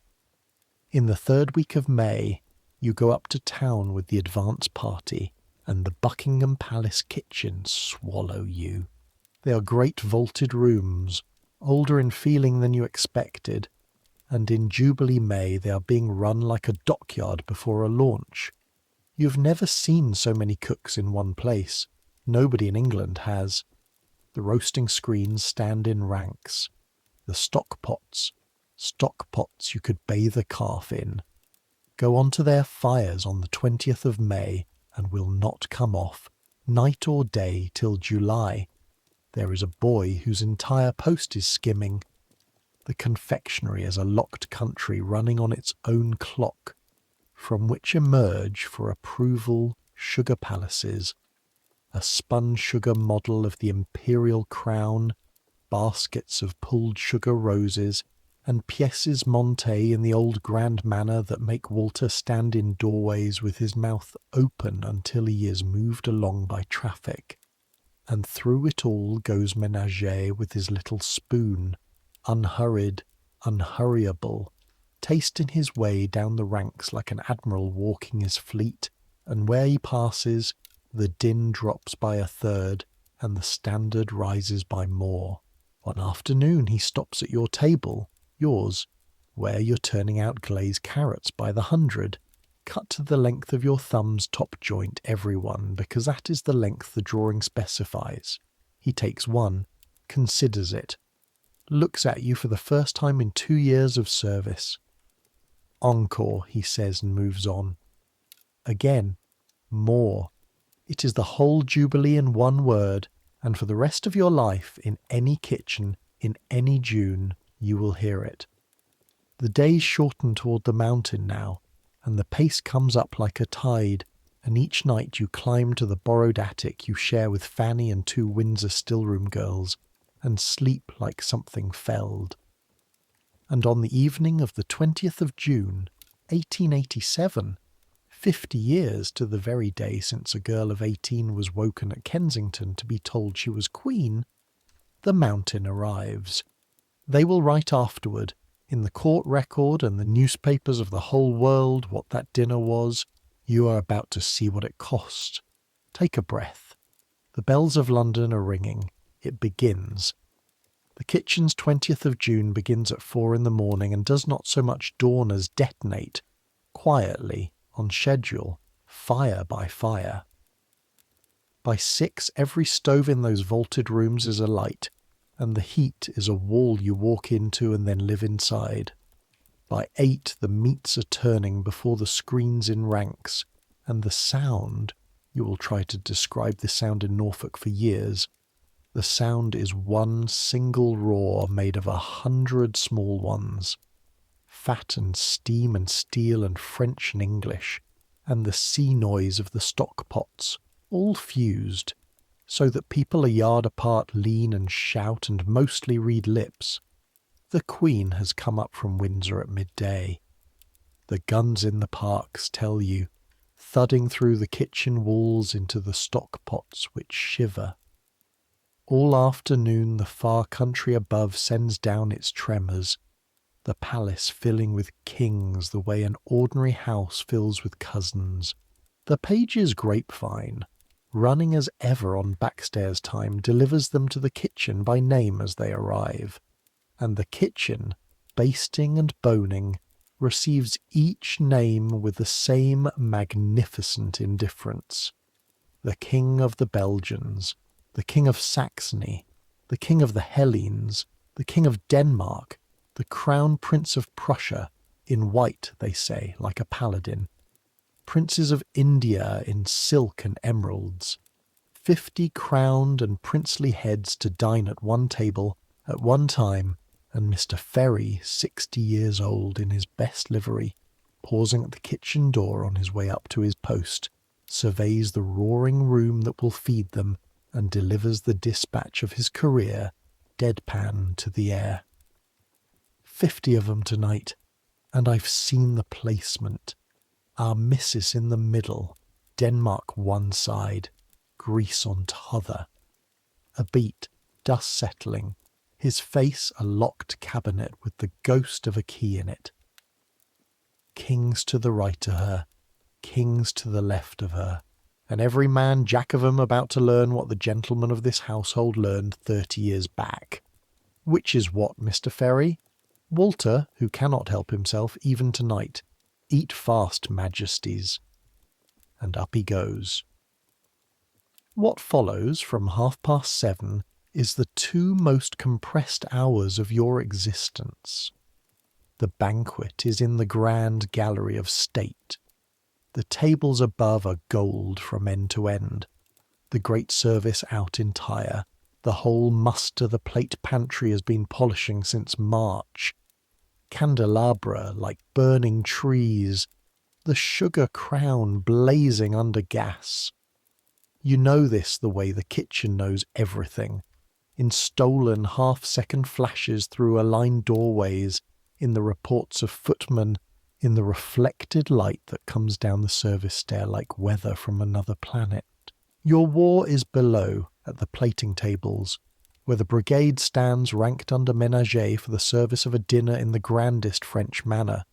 The potage, the fish, the entrees, the roasts, the sorbet, the game, the entremets, the ices, course upon course upon course, multiplied by the tables of a household in the many hundreds, all of it to move up 3 staircases in relays of running footmen at a tempo set, as ever as always by one small appetite at the exact centre of the golden room.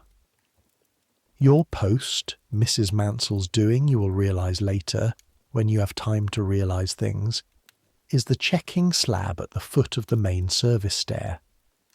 The fair copies of the menus are pinned above it, one for the royal table, one for each rank of household table, French copper plate, and every laden tray that passes must pass you, and your work is the work Walter trained into you across 2 years of pea shelling, without either of you ever once suspecting why. Read the shapes, fast, match tray to menu to table to minute. Wrong dish up the wrong stair on an ordinary night is a reprimand. Tonight it is history's dinner, and there is no margin, and there is no time, and the trays come like waves. Potage à la, don't sound it, spot it. Soup, clear, royal table, go. Fish, the turbot, household first rank, no, no. Your hand is up, and the tray is stopped before your mind can even show it's working. The sauce is wrong, that's the household sauce. The royal turbot carries the other, the one with the shape like homard in the second line, lobster, and the footman is white and gone and back in 90 seconds with the right dish, and the wave rolls on, and nobody upstairs will ever know that anything occurred. Nothing occurred. Entree in flights of a dozen silver at a time, the roasts, the sorbet. Never mind. It's the sorbet. It's cold. It's 9th. Go. You read until the copper plate swims 2 hours, 200 trays, the heat pressing up the stairwell at your back like a hand, your feet gone somewhere beyond aching into mere report, and at the very top of the night, at its golden hinge, You are given because the machine, just once, for one breath, has mercy. Your 11 seconds. A relay falters. You're beckoned up with a tray of ices to the landing door, and through it, down the whole flashing length of that unimaginable room, between the shoulders of two motionless footmen, you see, gold out of gold out of gold, candle fire doubled in 100 curved surfaces, orchids and roses down the tables like a river bank, the sugar crown alight, and the faces above the plate, the actual faces from the actual coins and stamps of the whole world, kings shoulders to shoulder like a boys' school seated for supper, and there, at the exact centre of the blaze, small and round and unmistakable, in black amid all that colour, black silk, but tonight the black is sewn with diamonds, and the little widow burns like a coal Victoria, eating at that moment with the neat, decided, entirely absorbed dispatch of a woman half a century into the habit of being served first and finishing first. The quick address of the fork, the cocked head of the thrush at the snail, the plate engaging her complete and expert attention, while the King of Denmark inclines toward her conversationally and receives, you will swear this to your grandchildren, one nod, deferred until the mouthful was dealt with. 50 crowned heads, the 50th year, the assembled blood of Europe and Asia at her table, and the queen of it all dead centre is getting on with her dinner. 11 seconds. The door realigns, the trays resume, and you go back down the service stair laughing, silently, helplessly, tears in it somewhere, because there is nothing else whatever to do with what you've just seen, and because Mr. Ferry was right, and the memoirs will all be right, the courtier's diaries, the whole grumbling literature of her table. She was, first and last, at 19, and at 90 minutes to midnight of her jubilee, at the plainest luncheon, and at the dinner of the century, a woman who purely, imperially, unanswerably loved her food. The royal table rises before 11. The kitchen's night runs long past it. The clearing, the plate muster, the stock pot skimmed even now, because tomorrow is the greater public day, and it is well past 2 when you climb to the borrowed attic. Fanny is already down, still in her stockings, one arm flung out. 4 hours, says the timetable, and the timetable, tonight of all nights, is holy, because tomorrow the Queen goes to the Abbey, and before the Queen goes anywhere at all the Queen has breakfast, the 21st of June, 1887, Jubilee Day itself. You're up at 4 into a London that has plainly not slept. You can hear it through the area gratings, a sea sound of crowds already flowing and settling along the procession route in the dark, hundreds of thousands of them staking the pavements of the parks and the Strand and beyond. The kitchen lights its fires inside a city holding its breath. And at 9 o'clock, with the state coaches marshalling in the quadrangle, and the escort of princes, her own sons and sons-in-law and grandsons, who will ride around her carriage like a fence of swords, with all of that gathering thunder overhead, the oldest, smallest, most immovable procession of this entire story forms up at the kitchen door exactly as it has formed on every morning of your service, and 10,000 mornings before it, the breakfast tray. The egg basket comes to the slab, and the morning being what it is, half the pages seconded to the staterooms, the machine stretched drum tight, Mrs. Mansell running 3 stations at once. It is to you, Ellen Marsh, that she turns, with the little pan already steaming, and issues the summit of your whole year in 4 flat words. Marsh, the Queen's egg. By the clock and by counting, both, in case a clock should ever lie. The water at the true rolling boil, the brown egg. This morning's, Frogmore's freshest, candled twice, down the spoon into the roll of it, and you count, alone in the one bubble of stillness in that roaring morning, while London bellows above you and the golden morning waits. You count the seconds of a boiled egg, as a woman taught you at a range in Windsor. 4 mornings running, 14 months ago. Out at the strike, into the napkin, into the cup that Mr. Ferry's own hand set on the tray, and there it is again, close enough to touch this time. The gold egg cup, small and worn bright and older than everyone in the room, with its gold spoon beside it, absurd and somehow this morning not absurd at all. The plainest food on God's earth in the richest vessel in the kingdom, for a woman who is both of those things at once, and has been for 50 years. The tray goes up. Mr. Ferry carries it himself, spine like a sword blade. The last state duty of his career, and afterward he'll come down and stand a moment by the pastry door with his coffee, and say, to no one, to everyone, to the air of the kitchen he has walked into every morning for 30 years. Took her egg, every crumb of the toast, second roll. A long pause, the guns beginning far off in the parks. 50 years I've watched that appetite, and it's outlasted every single thing in this world that was ever set against it. And this morning, gentlemen, this morning, it had its jubilee. The plates come down swept, and the Queen of England, fed, rides out into the roar. You hear the day rather than see it, and the hearing is enough for a lifetime. The guns, the bells of every steeple in the capital let loose at once, and the crowd, a sound you did not know crowds could make. Not a cheer, but a continuous oceanic thunder rolling in over the palace roofs, wave upon wave for hours, the whole city one throat, while somewhere inside it a gilded landau moves at a walk behind cream-coloured horses, and a small old woman in a bonnet. She refused the crown and robes to her minister's despair. She wore a bonnet, a widow's bonnet with diamonds, to the thanksgiving of her half-century. Bows and bows and bows.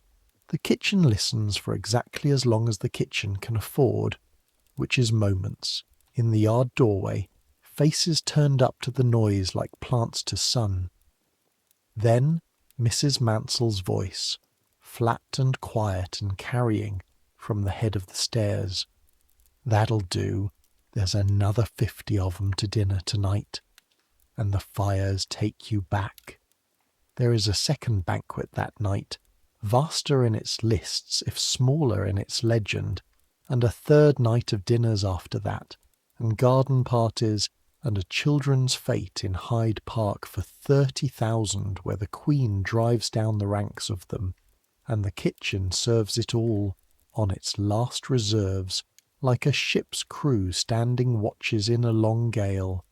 And then, the way the greatest weathers do, it is simply over.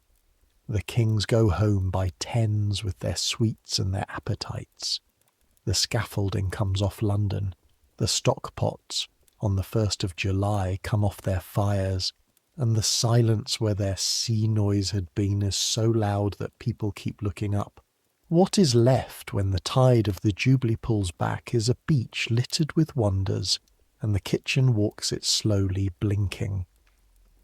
Everyone is proud in the bone-deep, unshowy way of crews after storms. Everyone is also asleep on their feet. Mrs. Mansell, counting her coppers back into their hampers for Windsor, is heard. Walter swears it on his father's all, humming, and 2 of the wonders left by that tide walk into your story now, quietly, in white turbans, and change the smell of the last act of this reign.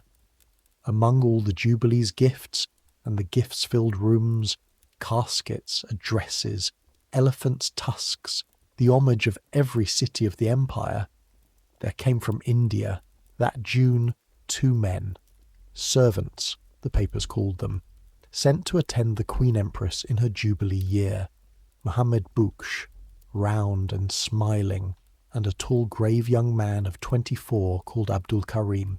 They waited at her table for the first time that summer in scarlet and gold, and the Queen, this is all in her own journal, in her own hand, was delighted with them.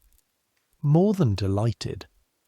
Within the year she will be calling Abdul Karim her munshi, her teacher, taking daily lessons from him in Hindustani, hanging his portrait, defending him against the outraged sputtering of the entire court, with the same granite loyalty she once spent on a Highland gillie.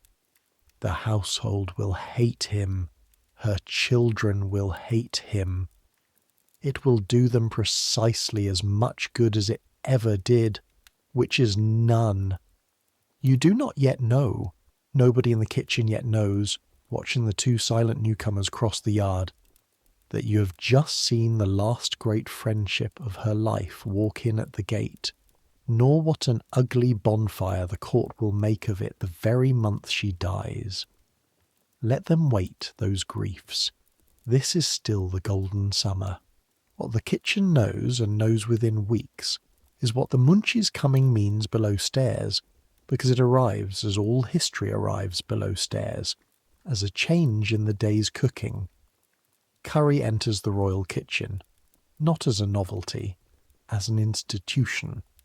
The order, when it settles into custom, is exactly as the old apprentice books will one day record it, with the same faint disbelief you feel now. A curry is to be prepared every day at luncheon by the Queen's Indian servants in their own corner of the kitchens with their own pots and their own spices, and it is to be ready every day whether or not a soul at the table touches it, because the Queen Empress of India will not have an Indian prince or envoy sit at her board and find no dish of his own country upon it. Most days no such guest comes. The curry is made. That is the point. An empire, the Queen considers, should smell of all its kitchens. And oh, the smell! You will remember it to your last day. The first morning the new corner came alight, and there rose through the eternal Windsor fugue of roast and stock and black lead a column of something entirely else. Ginger and turmeric and cardamom, onions going gold in ghee, a warmth with edges to it. And the whole lower kitchen found errands, one by one, that walked it past that corner, sniffing like hounds, while the two men worked with the absorbed dignity of priests and pretended, kindly, not to notice 50 white-clad heathens orbiting their pans. Walter, of course, is lost utterly. Within a month he has traded pastry lessons for spice lessons, and can name a dozen seeds from their smell with his eyes shut.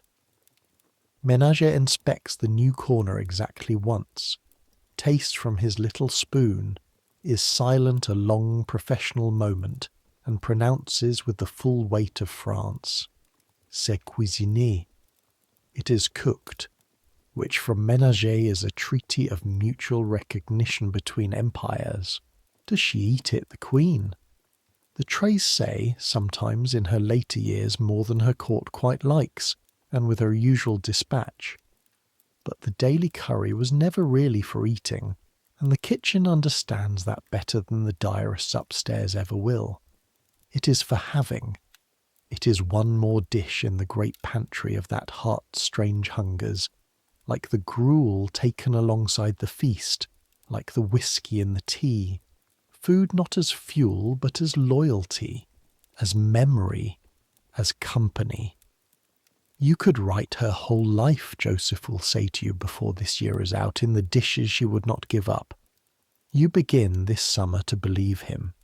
The court moves to Osborne in July, and before it goes, on your last Windsor evening, comes an hour you will keep in the same drawer of yourself as the Baron's Knight in the 11 golden seconds.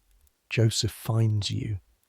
Joseph, who has never in 2 years sought out anybody, at the foot of the yard steps after supper and jerks his head. and you follow him, mystified, up through passages you didn't know, out onto the north terrace, into the long gold light. Servants may walk there at such hours, you never dared, and there, from the parapet, with the old man beside you filling a forbidden pipe, you look down and out over the whole answer to your whole year. The land falls away from the castle wall and just keeps going. The Thames silver in its loops, Eton Chapel lifting from the trees like a ship, the home park, Frogmore among its gardens. You can see the very farms whose eggs you have counted at 5 a.m, the dairy whose cream you have carried, the kitchen gardens laid out like a quilt, and beyond them field after blue field to the edge of England, all of it stitched with hedges and spires, all of it in this light, looking exactly like what it has been to you all year, without your once seeing it whole. A single, vast larder, arranged around one table. There it is, Joseph says. He lights his pipe with a spill unhurried. 50 year I've cooked at her back, and this is the view from her windows, and I come up here when I want reminding what the work is. He points with the pipe stem, economically. The dairy, the farms, the river that brought the ice, the railway line away south that brings the fish, the world. All of it runs to her plate, girl. Empire's a table. Everything else they tell you it is. Flags and ships and music. That's the tablecloth. He smokes. The light goes deeper gold. Folk'll laugh at her for loving her dinner. Long after we're gone they'll laugh, clever folk in books. You've fed her a year now. You know better. She's the only person in this world that can never once eat alone. There's 40 of us in every mouthful, me and you and the hens at Frogmore. And she's the only one since her man died that always does. Both at once, every meal, all her life long. You think on that before you laugh.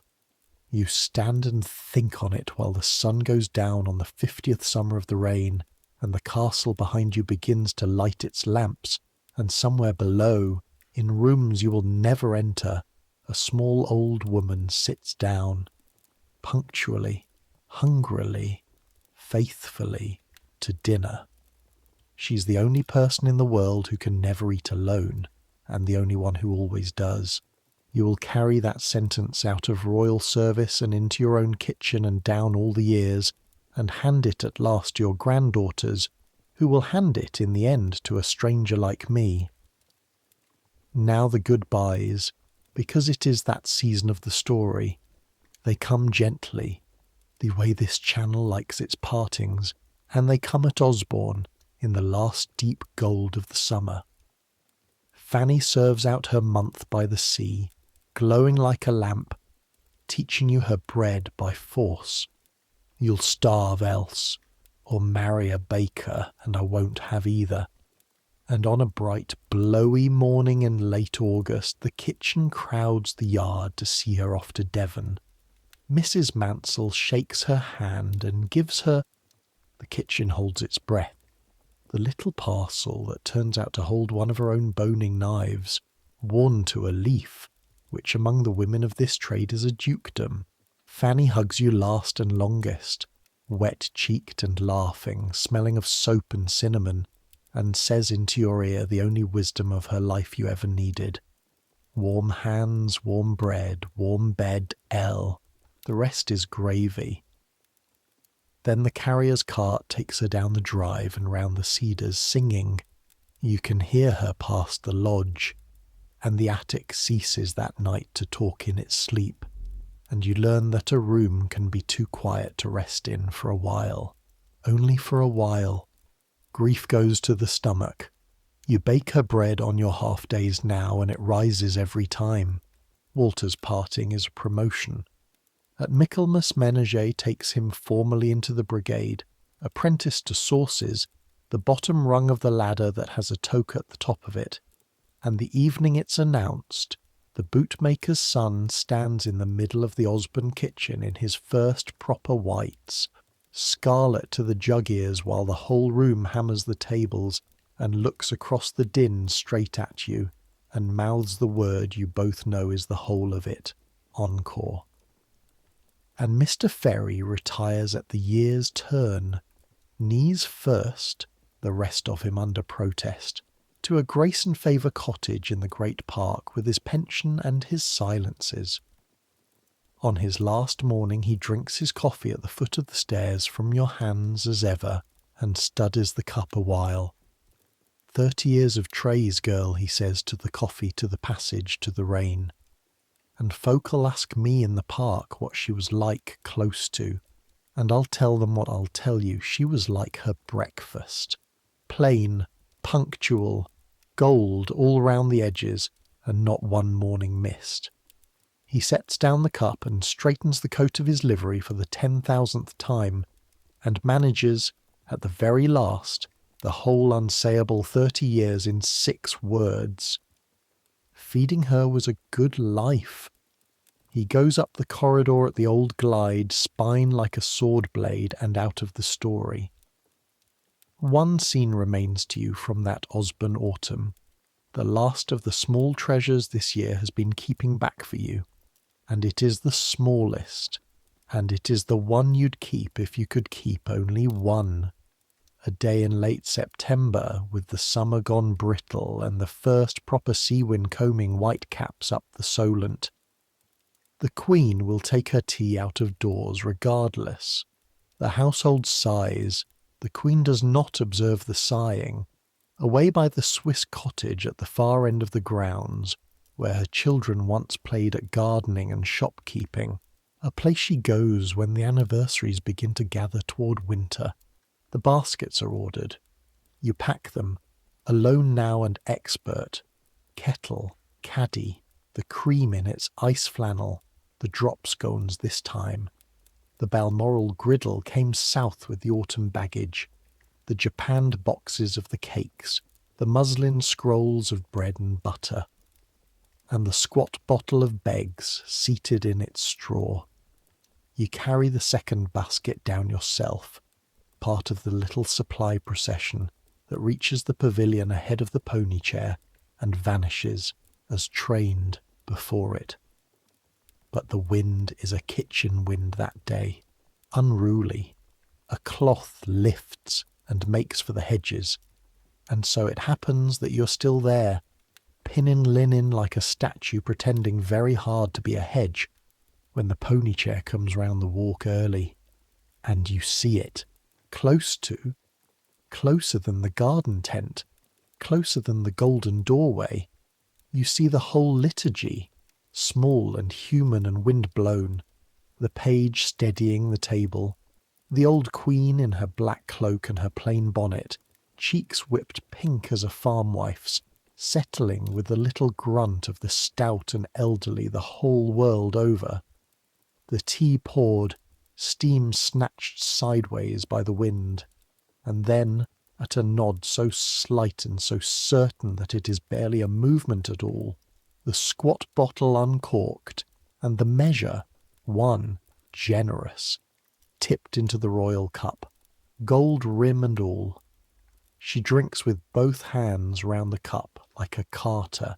She looks, while she drinks, not at the page, not at the plate, but away, down the slope, over the tossing trees, at the grey and silver sea where her navy rides and her husband's mausoleum waits behind her in the gathering evergreens, and her face, in the few seconds you will spend the rest of your life describing, is not imperial, and is not greedy, and is not even old.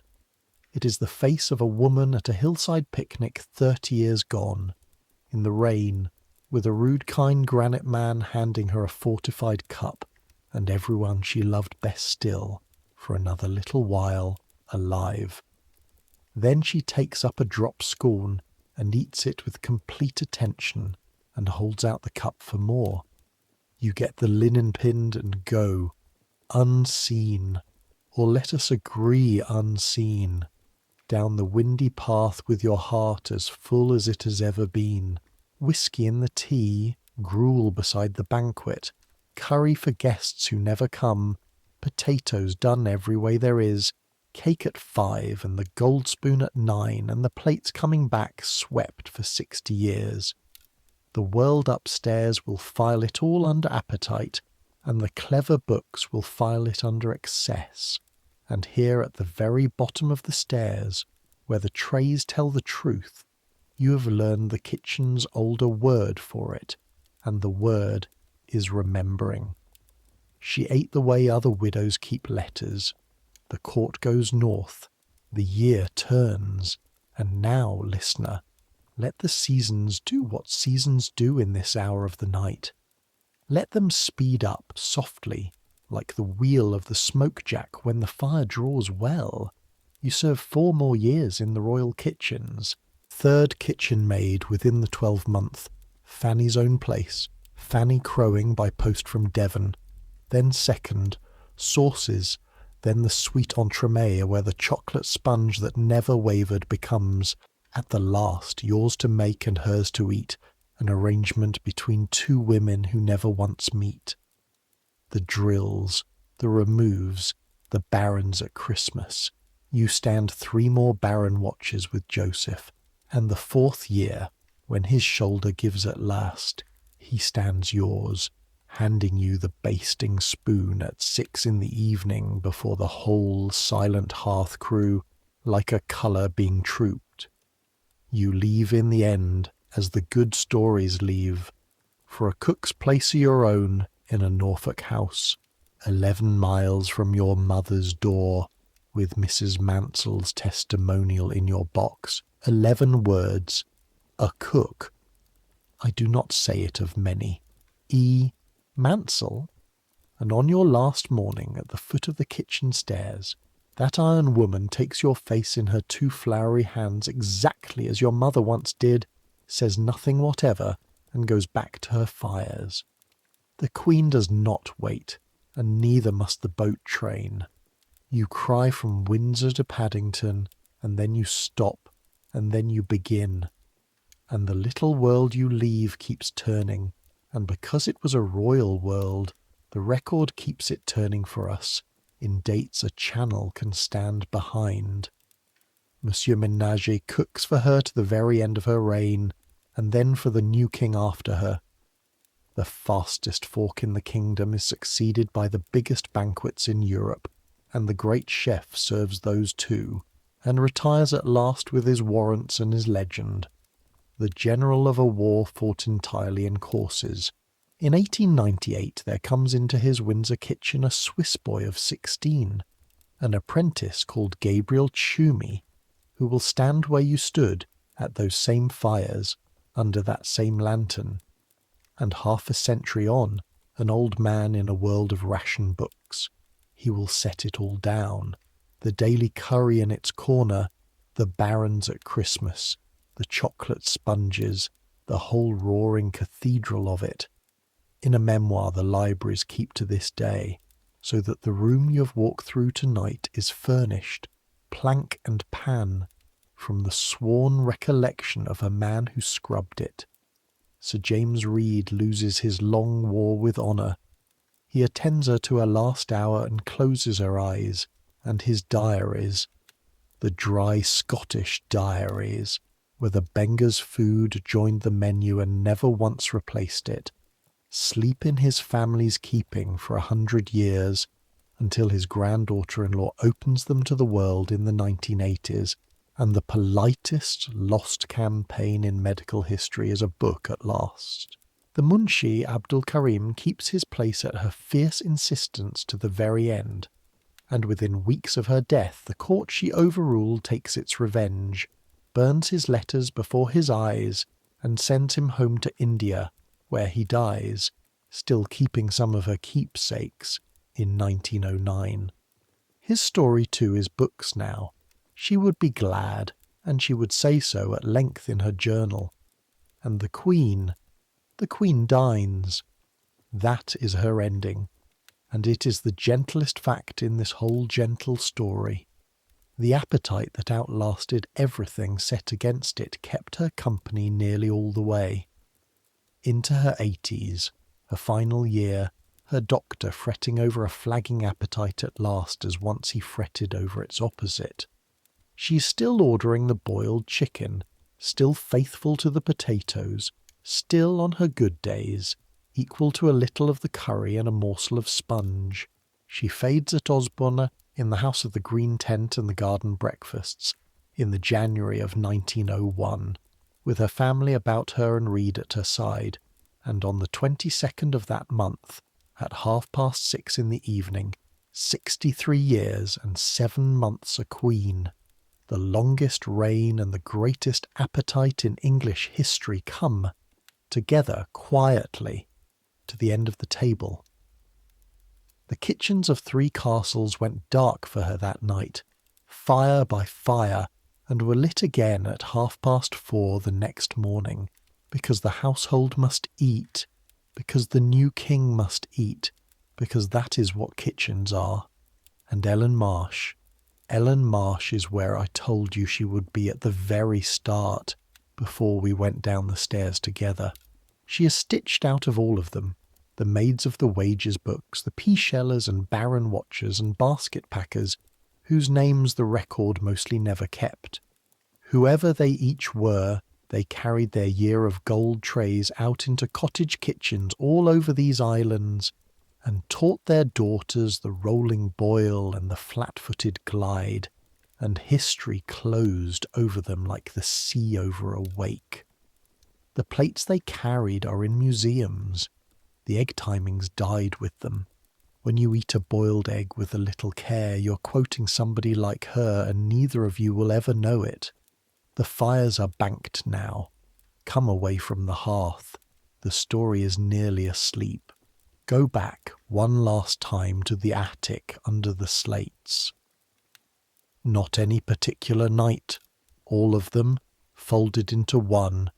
The night at the end of a long day of service done well, which is the one night this channel is always, in the end, about.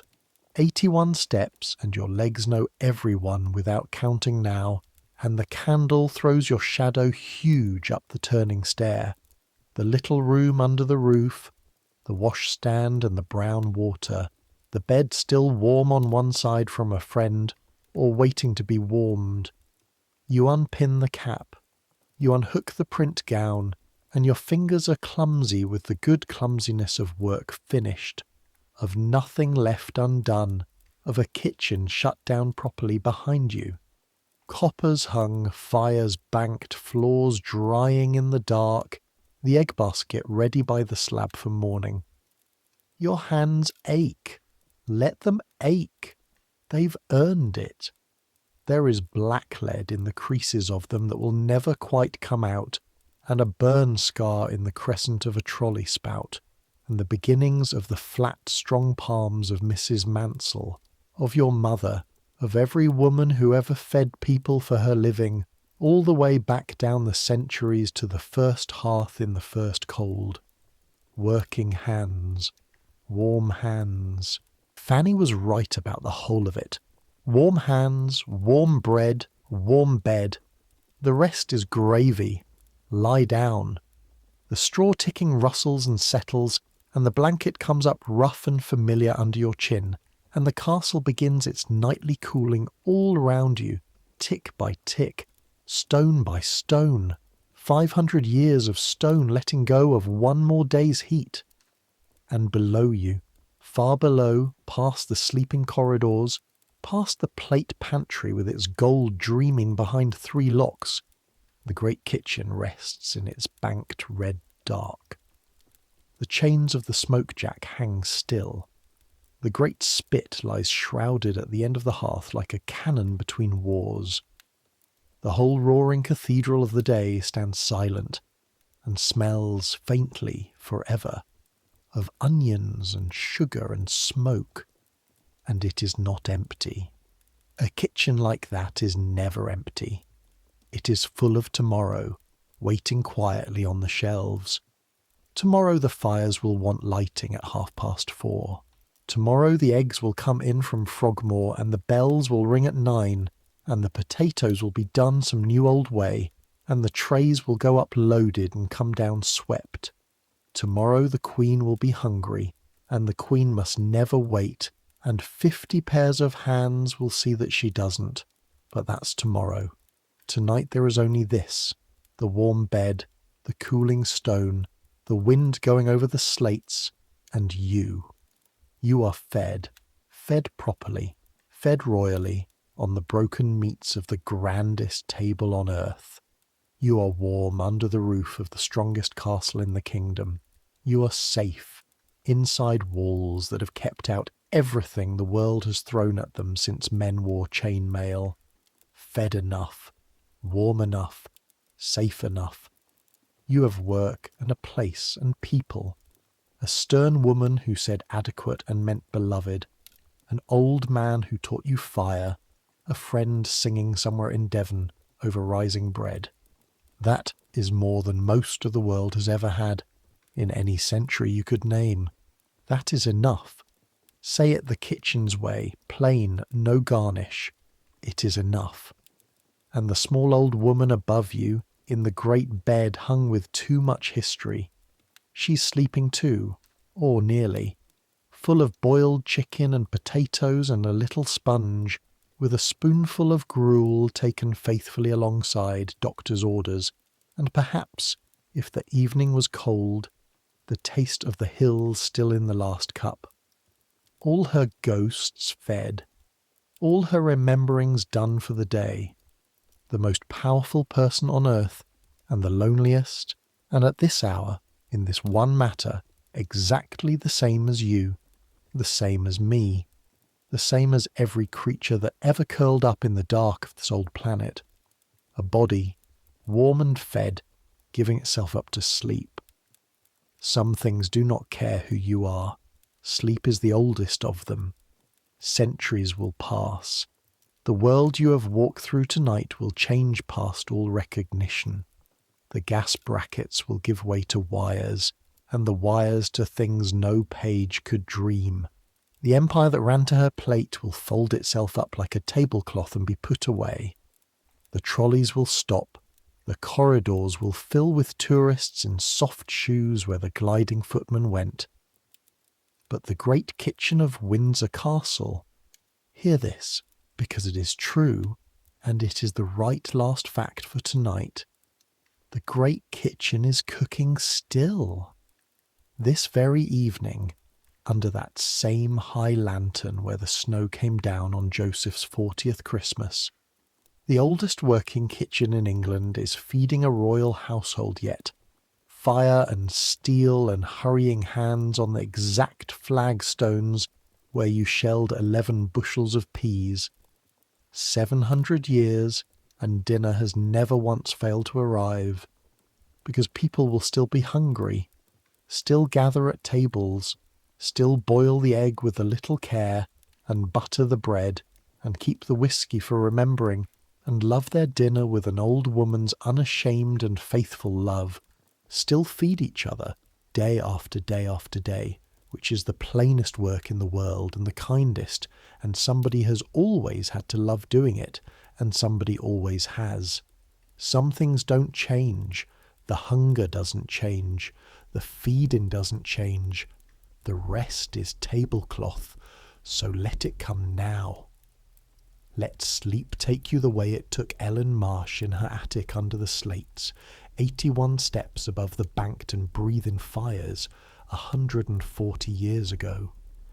Let the great kitchen of the day shut down in you station by station, the fires banked, the coppers hung, the floors drying in the dark.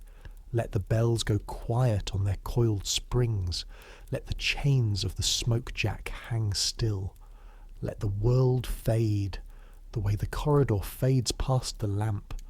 Let the noise quiet, the way the castle quiet, stone by stone. Let your thoughts slow and soften and settle, like sugar dust coming down through warm air, and finally stop. You've been fed. You've been warmed. You've done your work, and the trays came back swept. You've earned this rest, all of it, every minute. Take it. And dream, if you dream at all, of something small and good. A garden, a green-fringed tent, the morning sun, and an egg in a gold cup, eaten slowly at last, with all the time in the world. Good night.